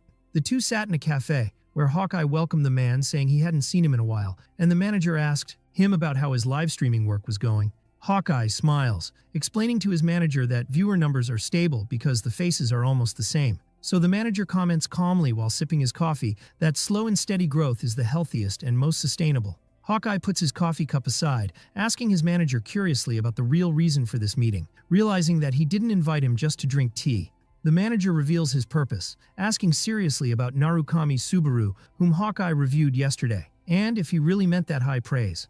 Hawkeye confirms confidently while drinking his coffee that that rookie possesses raw talent that surpasses even the original Narukami Subaru in his prime. But he corrects himself with a sharp look and a glowing eye, pointing out that his ability to climb the tower and reach those heights is a completely different matter. The manager smiles at Hawkeye's precise assessment, then reveals his intention to recruit this rookie to their agency. Hawkeye laughs, praising his manager's keen insight, but points out that Subaru's view counts, and fame are still very tiny for a company the size of Sutton. The manager puts down his cup, explaining that hearing Hawkeye's confidence just now is what gave him true certainty. Then he announces his plan clearly, which is to conduct a joint collaboration between Hawkeye and Subaru to raise his view counts and introduce his name. The manager smiles with cunning confidence, noting that they are now alone in this planning.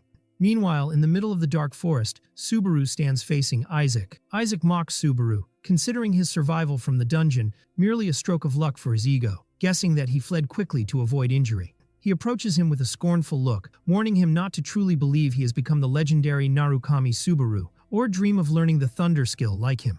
Isaac's anger intensifies as he curses Narukami Subaru, grabbing the boy's shoulder forcefully and threatening him that if he is dead, he should rot silently in his grave. Isaac looks with red eyes full of malice, while saying coldly that everyone bearing the name Subaru really masters the art of getting on his nerves. Subaru sighs with sorrow, thinking about the painful irony of his era ending with an era overflowing with fake copycats. Subaru decides to confront him with a direct question, inquiring about the reason for this intense hatred toward him. He asks him if the reason is just his name, surprised at the hatred for a name that everyone loves. Isaac's anger ignites, shouting in his face, asking if he says that while knowing who his father is, so Subaru wonders coldly about the relevance of that to their conversation, criticizing him for bringing up his father in every situation. Isaac tells him his father's name is Reinhardt, and suddenly the memory of the name Reinhardt, the high ranker on the 9th floor, flashes in Subaru's mind. Subaru remembers in astonishment the title One Strike Swordsman. Memory takes him back to the shocking event that shook the tower when unbelievable news spread. The news that Narukami Subaru, the Earthling player who appeared like a comet, had defeated the ranker Reinhardt from Runeterra. And the defeat was by a single strike only, ending the duel in less than 30 seconds. He remembers Reinhardt screaming while covered in blood trying to continue fighting, before falling defeated into the crater caused by Subaru's strike. The scene returns to reality where Isaac screams insanely, calling Subaru a bastard and warning him against speaking that name lightly. Subaru finally realizes the truth, deducing that the reason for Isaac's hatred is his father's shattered title, not him personally. Subaru looks at him with a sharp and angry gaze, scolding him and asking if he has the slightest idea of the magnitude of suffering Hosoi Subaru lived through because of this petty grudge. Isaac screams with intense anger, ordering Subaru to be silent if he intends to utter more nonsense, while flames glow around his body in preparation for an attack. Isaac unleashes his fiery power, announcing that there is no need for more chatter, and orders Subaru to hurry up and die. Amidst the rising flames, Isaac admits with hysterical screaming that he hates Narukami Subaru to the point of nausea. He continues complaining with malice, pointing out that Subaru isn't a special person, yet he gets all the attention and acts arrogantly, blaming him for making the guild leaders arrogant like him. With a demonic smile amidst the fire, Isaac announces with schadenfreude that those arrogant ones are rotting in hell now, and that this is the just retribution for them. He directs a massive fireball towards Subaru, telling him that getting that name was the end of his luck. The attack causes a massive explosion, filling the place with smoke and flame. Isaac puts his hand on his face, feigning artificial regret that he messed up the power control, and lamenting sarcastically killing his friend in this horrific way. And while looking at his burning hand, Isaac decides coldly that his next target will be killing that masked streamer. Suddenly he hears a voice from the midst of the fire asking him, which masked one is he talking about? So Isaac turns in shock as the fire splits before him. Subaru appears from the midst of the burning hell completely unharmed, holding his mask in his hand and asking Isaac coldly if he meant this mask. Isaac's eyes widen in astonishment, disbelieving what his eyes are seeing, muttering the impossibility of it. Isaac screams in panic, wondering how Subaru managed to take his fire directly without being injured. Without warning, Subaru rushes in and delivers a devastating punch to Isaac's face, asking him sarcastically if this feeling is uncomfortable, while describing him as a bratty child. Subaru continues his violent assault, dealing a powerful punch to Isaac's body, who groans from the pain. Subaru crushes his opponent to the ground with force, making Isaac scream from the intensity of the pain. Isaac staggers while coughing up blood, unable to comprehend how a weak person could cause him all this internal damage. Subaru stands over Isaac lying on the ground and offers him a simple riddle, asking who is standing before him today. He removes the mask from his face, asking him if it is Hosoi Subaru, whom he bullied and made cry, or the masked streamer Narukami Subaru. And suddenly his eyes glow, adding a third possibility, or Narukami Subaru with the blue eyes. Isaac rises with difficulty while coughing, refusing to be deceived by these tricks and deducing that Subaru is admitting to being the streamer. Isaac regains his balance, and his energy flares up again, mocking the thunder skill and considering that it isn't that great as long as trash, like Subaru, managed to learn it. He forms fiery claws with his hand, asking Subaru with disdain if he really thinks he can defeat him at this level. At that moment, Isaac was speaking arrogantly that a weak person learning this skill means that he himself has reached a level surpassing even the original Narukami Subaru. Isaac rushes with a sweeping fiery attack, screaming in Subaru's face to confirm his superiority. But Subaru moves at lightning speed, delivering a slashing sword strike in a fleeting moment, cutting off Isaac's hand, which strikes Isaac with astonishment. Subaru approaches Isaac, telling him coldly that his answer is wrong, and expressing his surprise at Isaac's ability to speak nonsense completely far from the truth. Isaac suddenly realizes that something is wrong, and looks in horror towards Subaru, disbelieving what is happening to him. And he remembers what Subaru told him earlier, that the reason for his hatred was his father's name, and asking him if he realizes the magnitude of suffering the weak Hosoi Subaru lived through just for this petty reason. Subaru places his sword on the shocked Isaac's neck, screaming at him with intense anger, warning him against mentioning his comrades lightly again. Isaac stares with bulging eyes out of terror, muttering with a trembling voice, as he finally realizes the shocking truth, that the one standing before him is Blue Eyes Narukami. Subaru interrupts him with cold decisiveness, announcing that playtime is over. And with a swift and decisive movement, Subaru ends the fight, leaving Isaac staggering with blood spraying from him, telling him that he did him a more than sufficient service. Subaru leaves the burning battlefield, leaving the defeated Isaac's body behind, and commenting coldly to consider this as thanks to him for borrowing his body. The scene shifts to a completely different atmosphere inside a quiet cafe, where the employee was watching Subaru from afar with tension, wondering secretly if this young man was just an obsessed fan of Narukami Subaru. She blames herself for her thoughts, noting that he seems to be doing a live stream currently. Meanwhile, Subaru was thinking about his strategy as a streamer, confirming to himself that the policy of not showing his real face is a huge advantage, preventing his opponents from knowing his identity. Hatsuka approaches him, apologizing nervously for being late. Her cheeks turn red with shyness as she introduces herself, saying she is the person he contacted, and adds with a nervous smile that she is Hatsuka, the manager in charge. Subaru shakes her hand, introducing himself as Narukami Subaru, to which she replies with extreme enthusiasm that the honor is hers to meet him. She stares at his masked face and thinks in astonishment about the great resemblance between him and the late legend, imagining if Narukami Subaru was alive and had returned. And she wonders to herself anxiously if he is hiding his face because he is just a fraud. Suddenly, Subaru interrupts her thinking with a loud voice asking her if something is wrong, which startles her a little. Hatsuka recalls in her memory her boss's scolding, ordering her to leave a good first impression and gain the client's trust, warning her against showing any unreliable behavior, realizing with sorrow that she messed it up from the start. Subaru breaks the silence by asking if she was a fan of the old Narukami Subaru. She answers immediately and with unparalleled enthusiasm that she is an extremely passionate fan.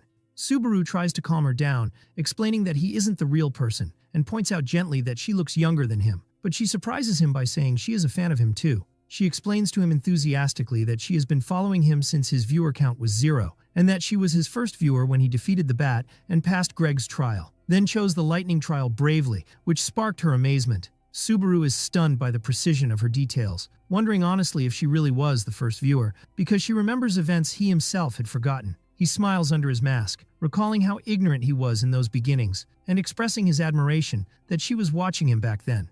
Hatsuka clenches her fist enthusiastically, considering that the matter was destiny, and, for this reason, she went directly to the company and begged them to appoint her as his manager. She regains her composure, deciding to act professionally to gain his trust. She takes out the pre-prepared contract and begins summarizing its clauses, pointing out that they will help create ads and clips from the streams to increase the added value of the name Narukami. Subaru asks her what he has to do in return, so she answers simply that he only has to continue streaming as he is doing now, and that is all they need. Subaru wonders in astonishment if the streamer's job is this comfortable, so she explains to him that the reason lies in him being the first to master the lightning skill, and that the entire company, starting from the department head, holds him in high regard. Subaru asks her, while reading the papers, about her opinion on the conditions and if they are satisfactory. Hatsuka misunderstands his question and thinks he is asking about her competence, so she gets confused, saying that everyone is more reliable and professional than her, but Subaru interrupts her, explaining that he didn't mean that. Subaru looks at her closely, noticing the aura surrounding her, and wondering to himself if it is normal for a business manager to possess a skill level this high, while she was screaming internally that she was done for.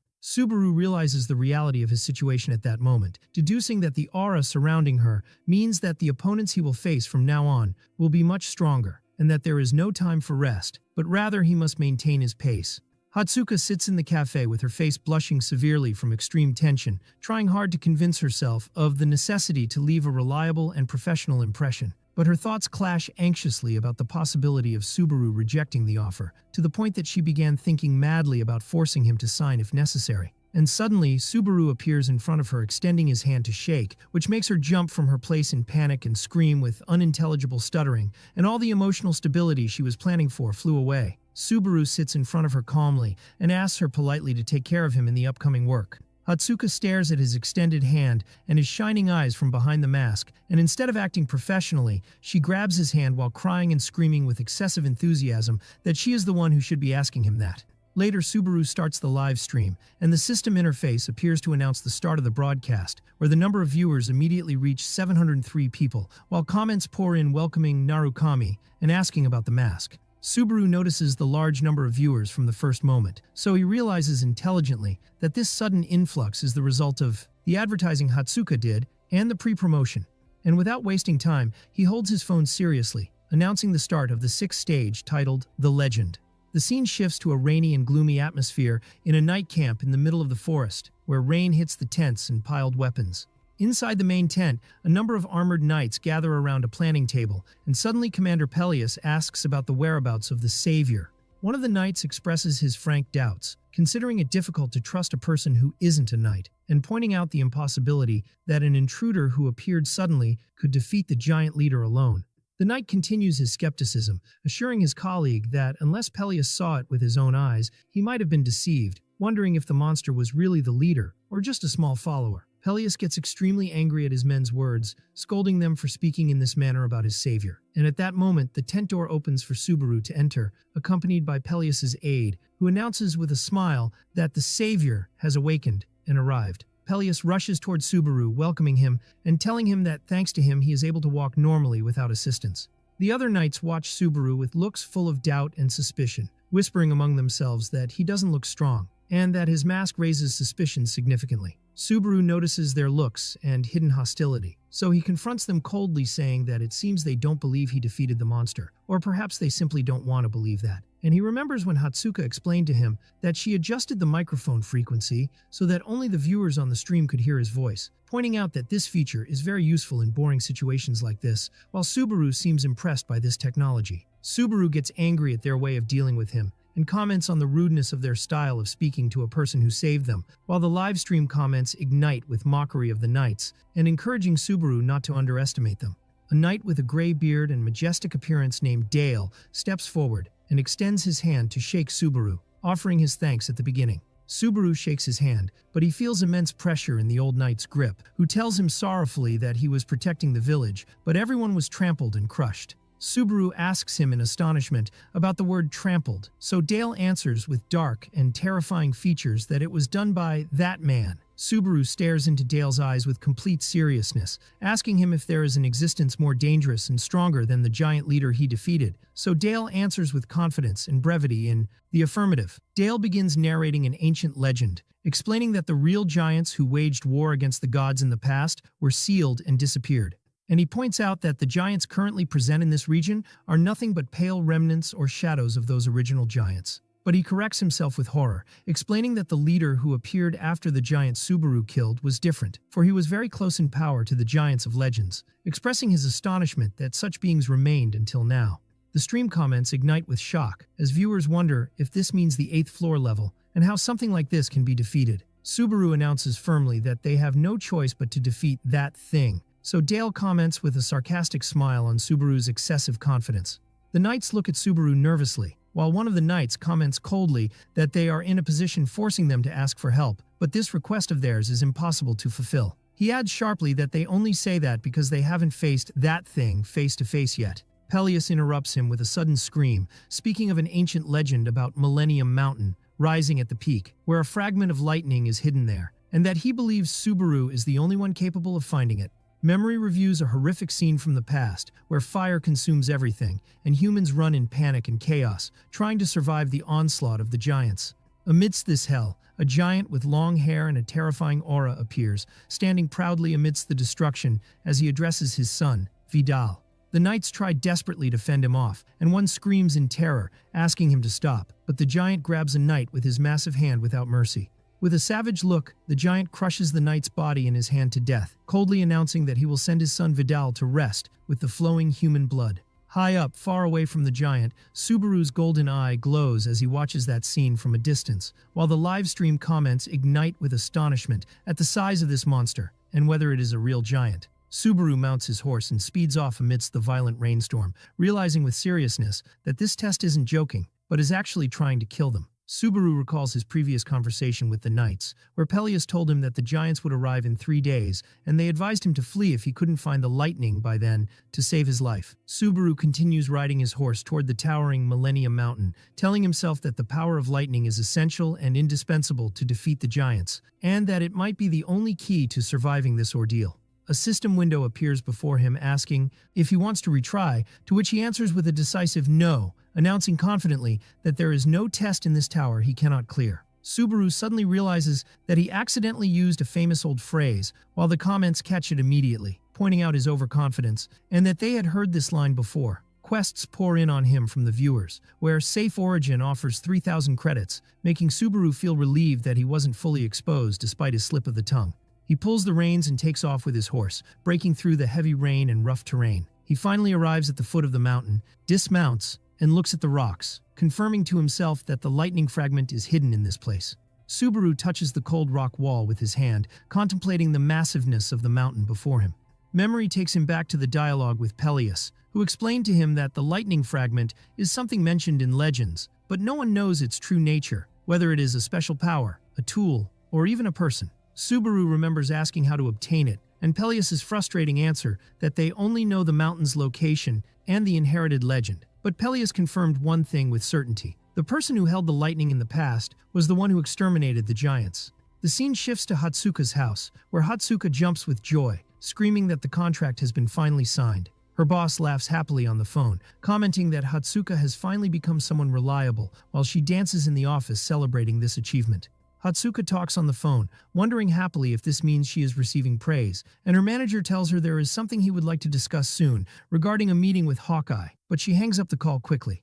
Hatsuka returns to her room and throws herself on the bed, deciding to reward herself by watching the live stream after a hard day's work. She holds her phone with eyes shining with admiration, describing the feeling of watching the stream on screen versus seeing it live in reality as ultimate otaku pleasure. On the screen, Subaru appears saying his line, "There is no test in this tower I cannot clear." Hatsuka's eyes widen in sudden shock, and her smile fades gradually as she comprehends what she just heard. She realizes with astonishment that this sentence, which came out naturally, is a famous phrase dating back more than 20 years, and doubts begin to plague her. At the mountain, Subaru strikes the rock with his fist powerfully. While comments wonder if he has lost his mind or is desperate, Subaru continues punching the rock wall violently, addressing the mountain defiantly to see which of them is harder, deciding to fight to the end. Rock fragments fly and energy glows around his fist with every blow he deals to the solid mountain. Suddenly, a large crack occurs and the rocks shatter, so Subaru smiles a victorious smile, announcing that he finally found it. While comments express their surprise at his muscular approach, Subaru replies internally that the real sensation doesn't transmit through the stream, confirming that no one said force wasn't the solution. Subaru stands amidst the rainstorm, sensing a massive lightning power calling him urgently, as if addressing the lightning dormant within him.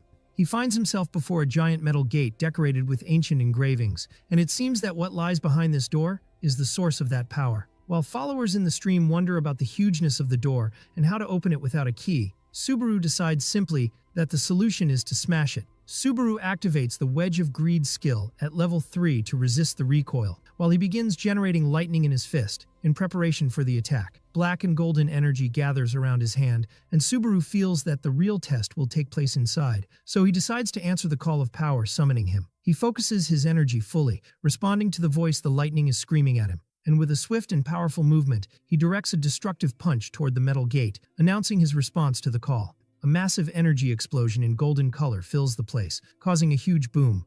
The doors of the massive gate open, revealing a long and dark corridor behind it. Subaru walks inside the mountain with full confidence, while followers comment with astonishment on his power that never stops advancing, describing him as someone who never stops. Subaru enters the new area, and a system message appears announcing his entry into the path where lightning walks, warning him that he cannot leave until the stage is completed. Meanwhile, inside the knight's camp, tension prevails as the leaders discuss around the table, and one of them wonders if Subaru will really get the lightning, while Peleus looks completely confident as he sips his drink. Peleus confirms with a confident smile that Subaru will definitely do it. He says that this stranger has already proven his strength, and there is no room to doubt him, despite others' anxiety about relying on an outsider. One of the knights interrupts them with a face covered in terror, screaming that it doesn't matter if he gets the lightning or not, because they will all die in either case. The knight jumps up standing, sweat pouring from him as he screams in the face of Peleus, who doesn't understand the magnitude of the horror facing them. The knight trembles as he recalls the memory of that giant's terrifying power, which he witnessed himself in the village, confirming that the type of power that monster possesses is beyond description. Peleus tries to calm him down, pointing out that, despite that, they cannot give up and sit waiting for death. Peleus asks them to put their faith in that young hero who is risking everything for them without return, just for once. But the knight looks at him with eyes bulging from fear and blood flowing from his lip, which he bit, muttering that saying that is easy for Peleus. Suddenly, the cup falls from the table, and the atmosphere changes inside the tent, as the knights feel a strong earthquake. A soldier bursts into the tent screaming that the situation is catastrophic, and that the thing has arrived. Peleus and the knights are struck with shock that silences them as they listen to the news. Back to Subaru walking in a desolate rock cave, wondering what exactly this test wants from him. Followers notice the complete emptiness of the place, where there are no monsters or visible obstacles, which sparks their surprise. But Subaru's golden eye shines with intelligence, realizing that lightning is too fast to be seen, and that lightning before discharge is nothing but electric charges scattered in the air, making the matter logical. He deduces that this test is not designed to be passed by the sense of sight, and therefore it is natural not to see anything. Subaru closes his eyes, realizing now the true meaning of the name Path Where Lightning Walks. He begins to sense the strong lightning energy dormant in the depths calling him and pulling him toward it powerfully. Suddenly, Subaru bends down and grabs a rock and throws the rock forcefully in front of him into the cave, while followers wonder what is happening, as Subaru explains to himself that this feeling doesn't transmit through the stream, since the lightning that cannot be seen with the naked eye is spread everywhere in the air, as the rock began to crumble due to the electric charge present in the air. The deeper Subaru went inside the cave, the more intense the lightning's reaction became toward the rocks he threw, as the rock disintegrated completely and its dust vanished amidst violent electric sparks. Subaru stood in the middle of the rocky corridor, while invisible thunderbolts struck violently around him, confusing the followers on the stream who wondered about the nature of this strange test and the terrifying sounds they heard without seeing anything. Subaru realized the reality of the matter, and despite knowing the difficulty of the situation, he muttered that he had no choice but to move forward, describing this test as having very bad taste. Subaru dashed inside the cave, deducing that this test was designed to measure his endurance. The principle was simple and brutal. If he couldn't endure, he would die. As he moved in the corridor, a donation appeared from a viewer worth 100 credits asking him sarcastically what he was afraid of. Subaru continued his advance amidst the electric field, while quests and donations poured on him from viewers, where one offered 1,000 credits. Another warned him that the lightning he gained might disappear, while a third encouraged him with 2,000 credits. Despite the critical situation, Subaru didn't forget to thank the supporters for the quest rewards, his eyes glowing with determination. In another distant and quiet place, a pot was boiling on the fire in a warm wooden cabin, while Shigur sat on the sofa relaxing. Suddenly, Reina entered the room, making him jump in fright and hide the device quickly as soon as he felt her presence.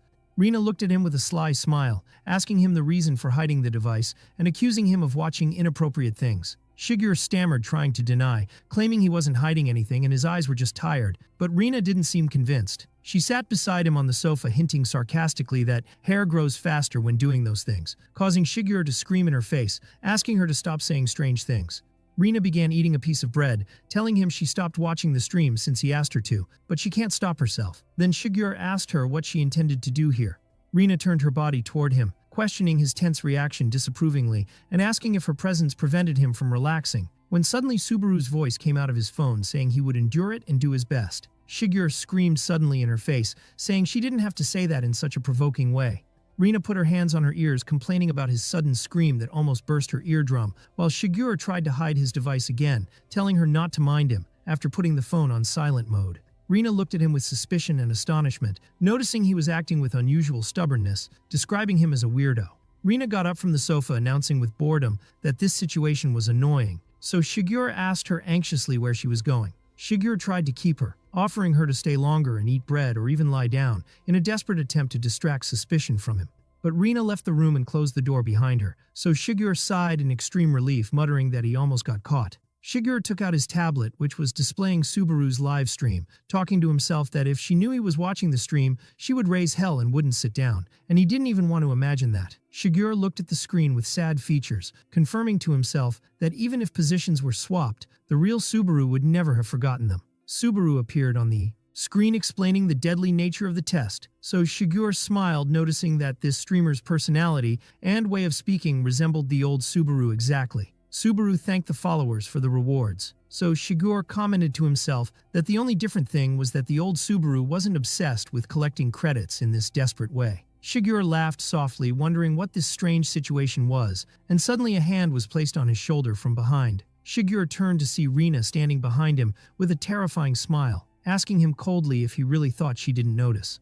Reina's face turned into scary demonic features, telling him it was still 100 years too early to try to deceive her. Back inside Millennium Mountain, a system message appeared asking Subaru to carve the path of lightning, while sweat poured from his face with intense focus. Subaru stood amidst the electric storm, and thunderbolts began striking his body and gathering around him, while the progress bar indicated a tiny percentage, reaching 2.3%. Subaru extended his hand, which was glowing with lightning energy, sensing a very familiar feeling, and confirming to himself that he had dealt with lightning countless times in his previous life. Subaru continues his progress with extreme difficulty amidst the electric storm, his eyes flashing from behind the mask while the progress indicator points to a meager 3.2% only, making him realize that the road ahead is still long and arduous. and with every step he takes, the intensity of the lightning striking his body increases, while followers' comments pour into the live stream, asking with astonishment why he isn't running, and suggesting he hurry up to end this torture. But Subaru, whose body has become riddled with wounds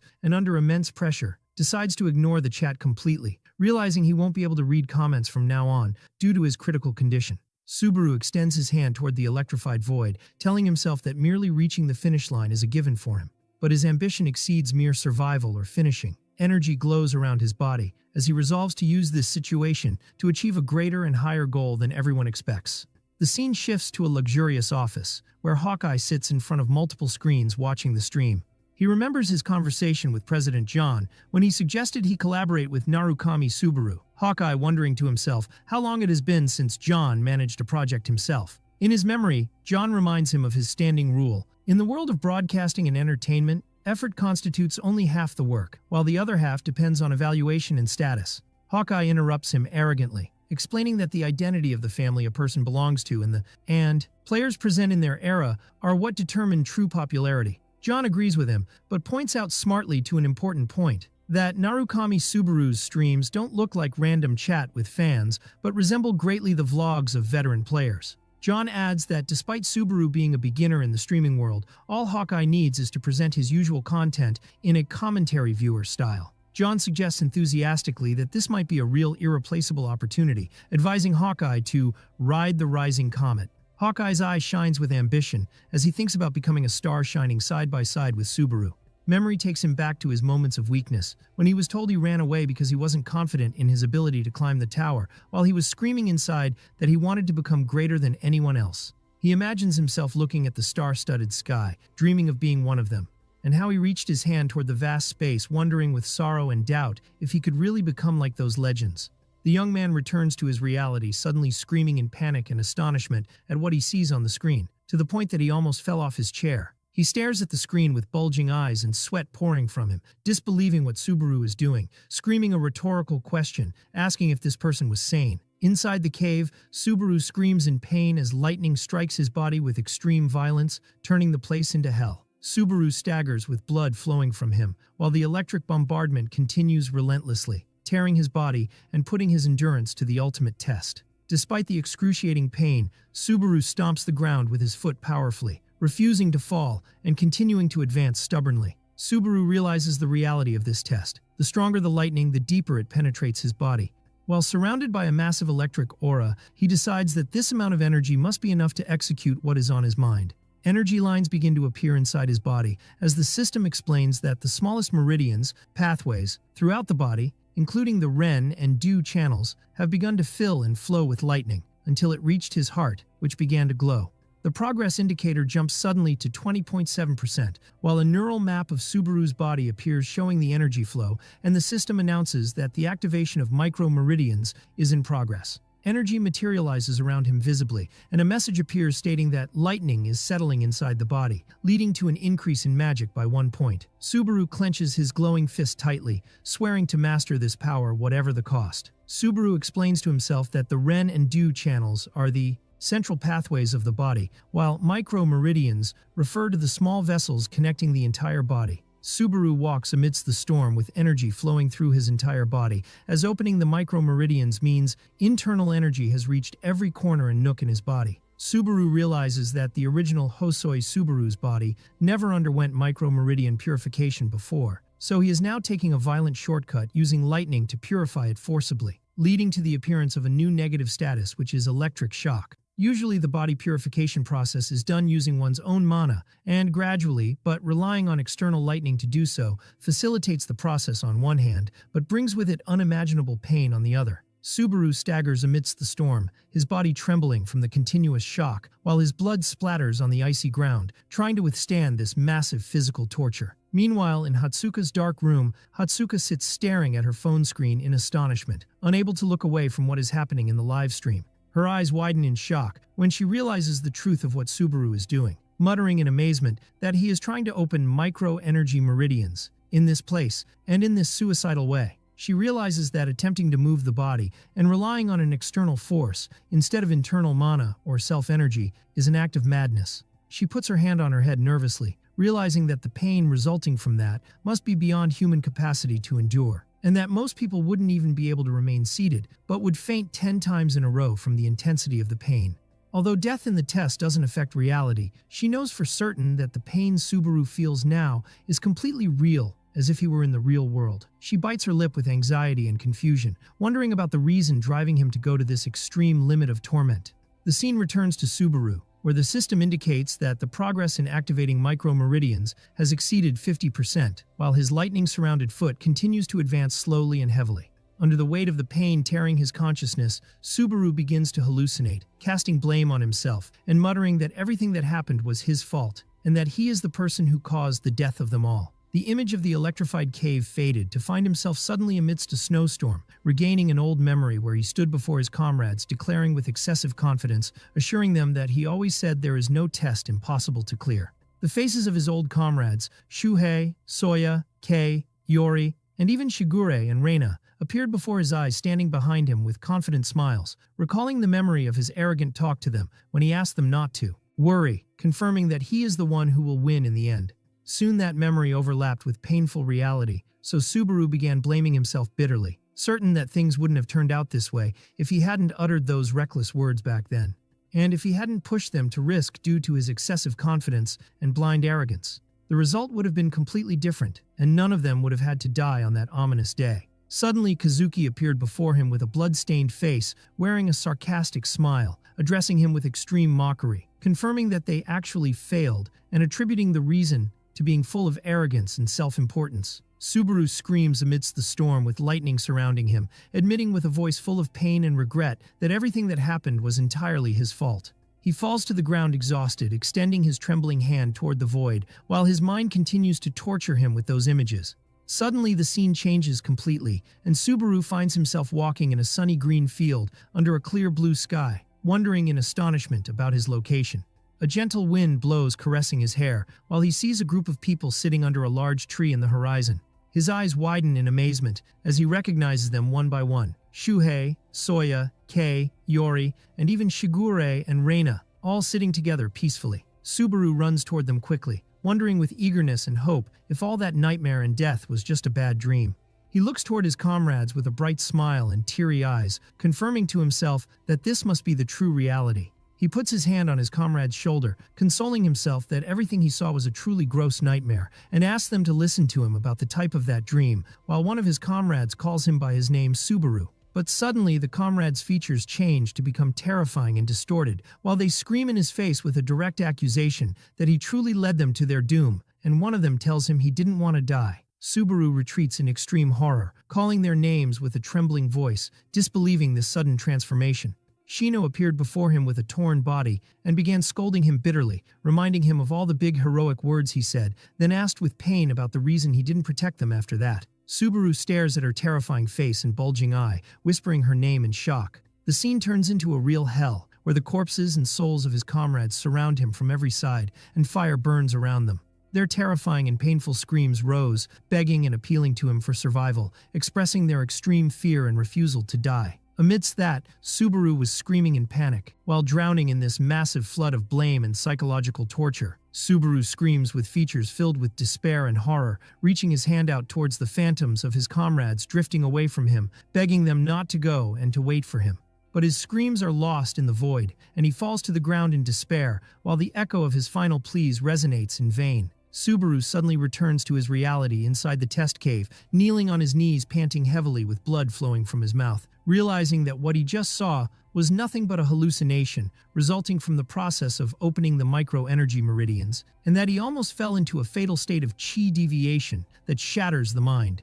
The system window appears, announcing that the progress ratio of purifying the micro-meridians has reached 97.87%, and that the thunder has now settled inside his body, granting him an additional magic point, while Subaru curses the person who designed this crazy test in his heart. Subaru rises slowly amidst the electric storm surrounding him, thanking that hallucination sarcastically because it reminded him of the reason he is clinging to life until now. And while yellow lightning sparks fly around him, he sees a phantom of Kazuki smiling at him, as if seeing a reflection of his sworn enemy. The scene shifts to the village, which is living in a state of utter chaos, where an army of giants and monsters storms the arena, while villagers and knights try to flee or repel this sweeping attack. A huge giant with terrifying features and a muscular body appears, standing tall above the destroyed buildings, striking terror into everyone's hearts. The knights tremble from the horror of the sight, disbelieving that this monster is the true boss, and despair begins to seep into their souls, believing that the masked man has fled and left them to their inevitable fate. Amidst this panic, one of the knights whispers to his colleague with shaken confidence that their savior will definitely return, trying to cling to a glimmer of hope. Commander Peleus intervenes, shouting at his soldiers angrily, scolding them for their doubts in the person they entrusted with their village's fate, even though they don't even know his name. Peleus looks at them with sharp gazes filled with disappointment, telling them, "Shame on you," and questioning their worthiness of the title of knights they bear. Dale places his hand on Peleus's shoulder, reminding everyone with a firm voice that before blaming anyone else, they must remember that protecting this village is their duty in the first place.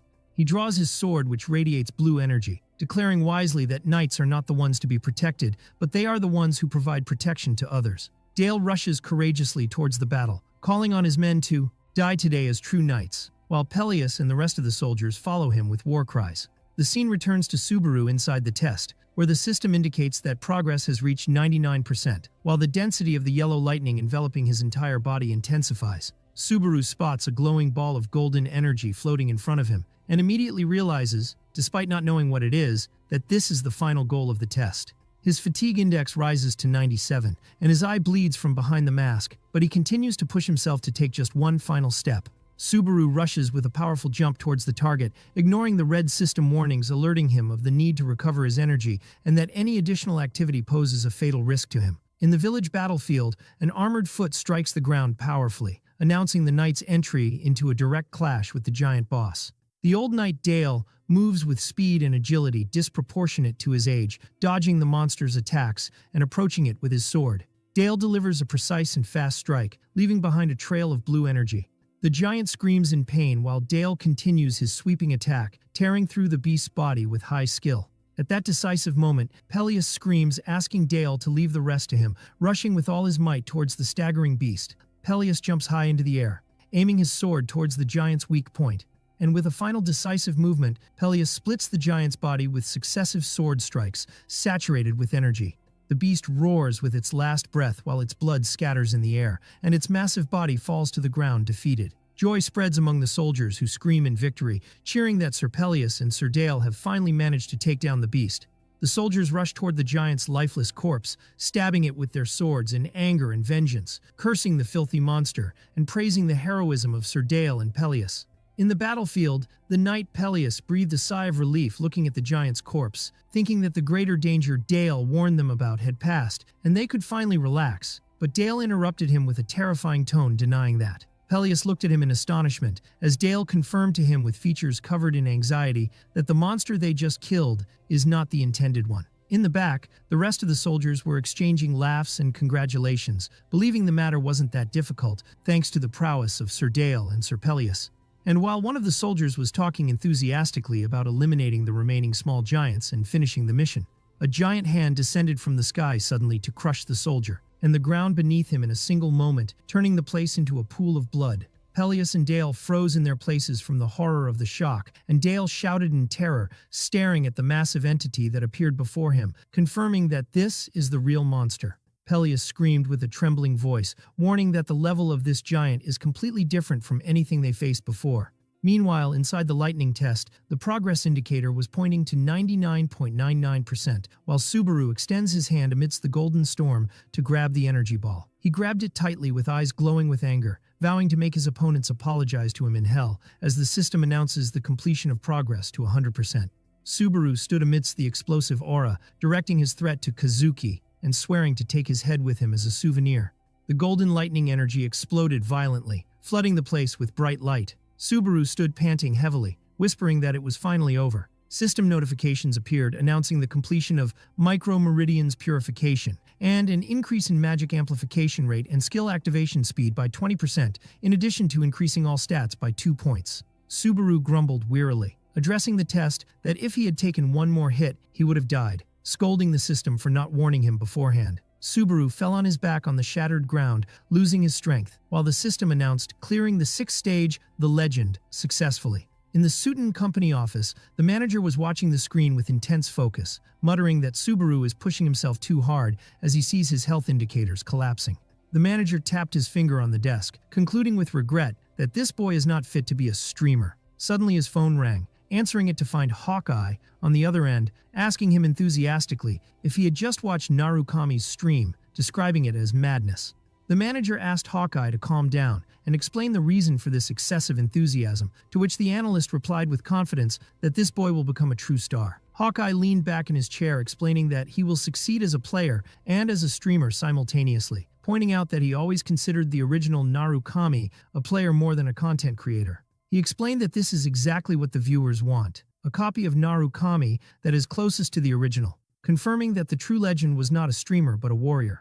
The manager listened in astonishment while Hawkeye announced his final conclusion, which is that they are now witnessing the birth of the player Narukami anew. He added with extreme enthusiasm that this is happening in real time and before everyone's eyes. On the live stream screen, Subaru began trying to stand up, and viewer comments poured in expressing their amazement at his quick recovery and the fact that he is still alive. Subaru grabbed his head, rising with difficulty, cursing the extreme fatigue he feels. He checked his status window to find that the fatigue index dropped to 81 and noticed with relief that his fatigue decreases as his stats increase, considering the result acceptable despite the unexpected final hit. Notifications of completing missions from viewers followed, where he obtained varying amounts of money. Subaru looked at his total balance, which reached 20,420 credits, considering it a good amount. He opened the skill store to see that upgrading the Wedge of Greed skill requires 40,000 credits, realizing that what he owns is not enough, and decided that if he managed to take down that giant outside, he might get the required amount. Subaru looked at the glowing golden ball in his hand, realizing that this item is the only key to defeating that monster. The information window appeared, revealing the Lightning Spear, a legendary non-tradable weapon, carved from ancient lightning itself, and possessing the ability to launch one single great strike before disappearing. Subaru stared at the ball in astonishment, thinking about the rarity of this item, which usually only appears on the upper floors, noting that it doesn't look like a spear in its current appearance. He summoned his inventory, explaining to himself that high-rank items can change their shape based on certain conditions, while followers in the comments wondered about the source of his knowledge of these minute details. He made up his mind and began walking towards the cave exit with confidence, announcing that the time has come to take down that thing. Outside, Peleus's features were screaming with terror as he stared at the sky, sweat pouring from his face profusely. A massive and heavy shadow loomed over the knights, and a giant eye appeared staring at them from above, causing Dale to groan from the intensity of the pressure. The massive giant lifted his head upwards. The system window revealed his terrifying identity as Giant King Greg, the seed that swallowed the thunder, roaring with a demonic face. A warrior lost his mind and began running away with hysterical and crazy laughter, while Peleus screamed after him, trying to comprehend what he was doing. The warrior turned with tears streaming from his eyes, mocking his comrades' ignorance, and confirming with a trembling voice that they know nothing about the reality of what they are facing. The warrior knelt before the giant's massive foot, muttering in terror that he is different from the rest of the foolish humans. He bowed in extreme humiliation, placing his head on the ground, asking for mercy from the beast. The giant looked at him while the warrior called him God. The giant's eye ignited with anger and contempt, scolding him for equating him with those filthy and lowly insects. Dale grabbed the warrior from behind, trying to wake him from the panic attack and pull him to stand, screaming at him to pull himself together. Dale tried to drag the warrior away, screaming at everyone to run as far as possible, but he stopped suddenly with astonishment on his face. Peleus screamed Dale's name in terror while the giant's hand pierced the ground and the spot where Dale was standing. Peleus admits in despair that he sees no way to win this battle. Peleus realized with true horror that there is no escape either. An entire army of giants had surrounded the village from every side, besieging the humans completely in a circle of death. In a moment of despair and cowardice, Peleus screamed, telling the giant that he knows who killed his son and knows the truth, trying to save himself. The giant king stopped and asked him with a threat and a terrifying look about the perpetrator's identity. Peleus pointed with his trembling sword towards a certain direction, claiming he was there. And he lied, saying that the human who killed the giant's son went in that direction to gather the power needed to kill them all. Peleus was praying in his heart that the beast would believe him and go in the direction he pointed to, while he was pointing his sword with a trembling hand. But the giant approached him with a scary face, revealing his lie immediately, and said to him, "You are lying." He stared into his face with glowing eyes, confirming that his words are mixed with lies, and asked him if the killer isn't really here. Peleus trembled with terror and sweated, while the giant asked him if he had pointed his miserable sword randomly just now. Their interaction is interrupted by the appearance of terrifying lightning energy above the mountain located behind them. Both the giant and Peleus turned towards the mountain, with looks filled with shock, while thunderbolts struck the mountain peak violently, making the ground tremble beneath their feet. And with a voice filled with dread and despair, Peleus called out to the savior, hoping he would still be there to rescue them from this inevitable doom. At the top of the cliff overlooking the battlefield, a system message appeared announcing the start of the 7th stage titled Lightning, while Subaru stood watching the scene from above, telling himself that this is the final obstacle he must overcome. Follower comments poured into the live stream expressing their shock at the size of the monster, pointing out that this creature cannot be considered just a second-floor test, and suggesting fleeing immediately. But Subaru realized coldly that fleeing is not an option, and that he must face this thing. Subaru decided not to overthink, convinced that all he needs is to land one single successful blow to end the matter. He looked at the glowing ball in his hand, realizing that facing a monster of this size with his current abilities is impossible in direct combat, so he had to take it down before the beast had a chance to attack. He raised his hand high and began activating the lightning spear as energy sparks launched around him, announcing the start of preparation.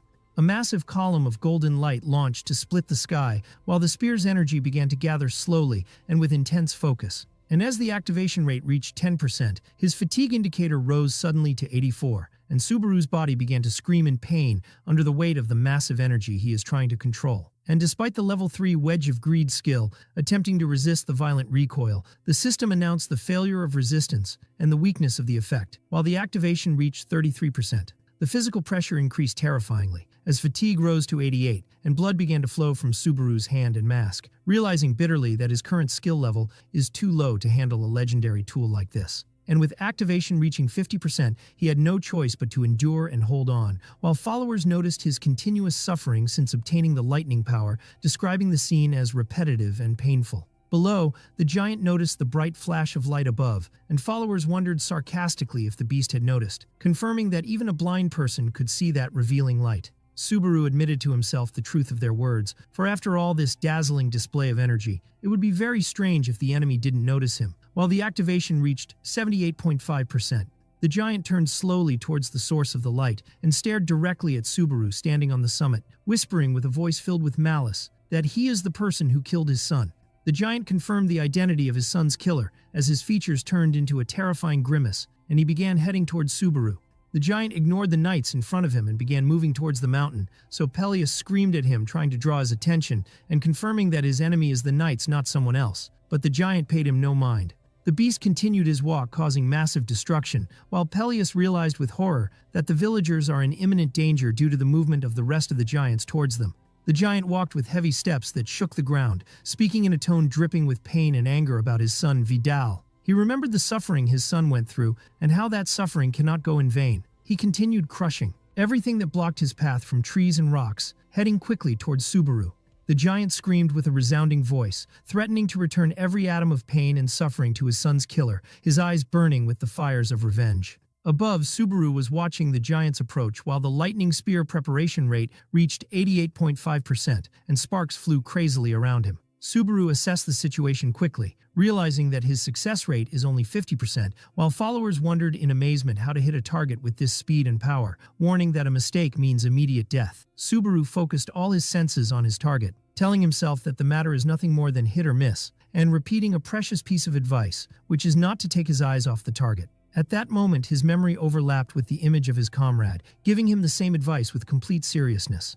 Subaru recalled his comrade's words clearly, telling him that throwing the spear starts from that specific point. Don't look away. He remembered his directions about getting rid of unnecessary thoughts like throwing in a straight line or aiming for a curved path, confirming to him that there is no need to predict the opponent's movement. And finally, he remembered that teacher's smile as he told him to forget the trajectory, the spear's weight, its shape, and all those technical details, concluding his words that Subaru is different from other spear throwers. His comrade reminds him of his true identity as Narukami Subaru. While the system announced that the lightning spear preparation had reached 95.2%, while energy was gathering around the weapon, Subaru stood before the massive beast, wondering in his heart what he should do in this critical moment, trying to gather his thoughts amidst this massive pressure.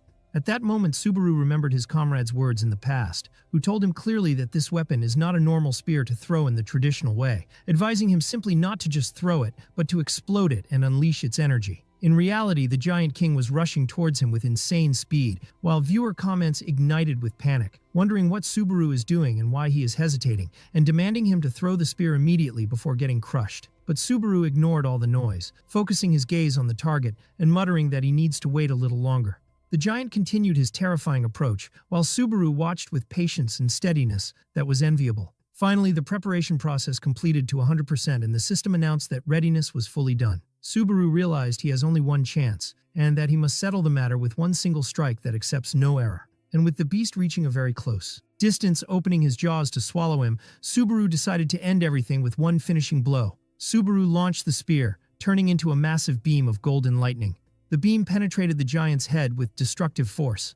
A massive explosion occurred, shaking the corners of the place, and sparks and energy flew in every direction.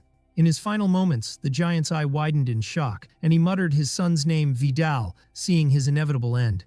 Subaru emerged from amidst the dust and smoke with steady steps, while followers in the stream were stunned that he actually succeeded in hitting the target, describing what happened as madness and legendary. The system message appeared announcing the defeat of the seed that swallowed the thunder, and passing the 7th stage successfully, leading to Subaru's level rising 3 times and his strength increasing by 2 points. Rewards followed, as agility, vitality, focus, and magic power increased, and he obtained 5,000 achievement points, in addition to acquiring the Thunder Heart item. Subaru looked at the glowing golden jewel in his hand, wondering if this was the intended Thunder Heart. Suddenly he felt a sharp pain squeezing his body, and his vision began to blur. He found himself suddenly in a strange place under a purple sky, standing on a water surface reflecting his image, wondering in astonishment about his location. He felt the presence of a mysterious and massive entity looming in the horizon behind him, which struck him with shock. Subaru tried to move or speak, but discovered with horror that his voice doesn't come out, and his body is completely paralyzed and unresponsive. Multiple and strange system windows appeared surrounding him, bearing a repeated and disturbing message stating that an unknown entity is staring at him. Subaru stared into the void with sweat pouring from his face, trying to understand what is happening, and wondering if those entities are trying to tell him something. Suddenly, the strange scene faded and Subaru returned to his reality, holding the Thunder Heart, which was radiating bright light, while the sky began to clear above him.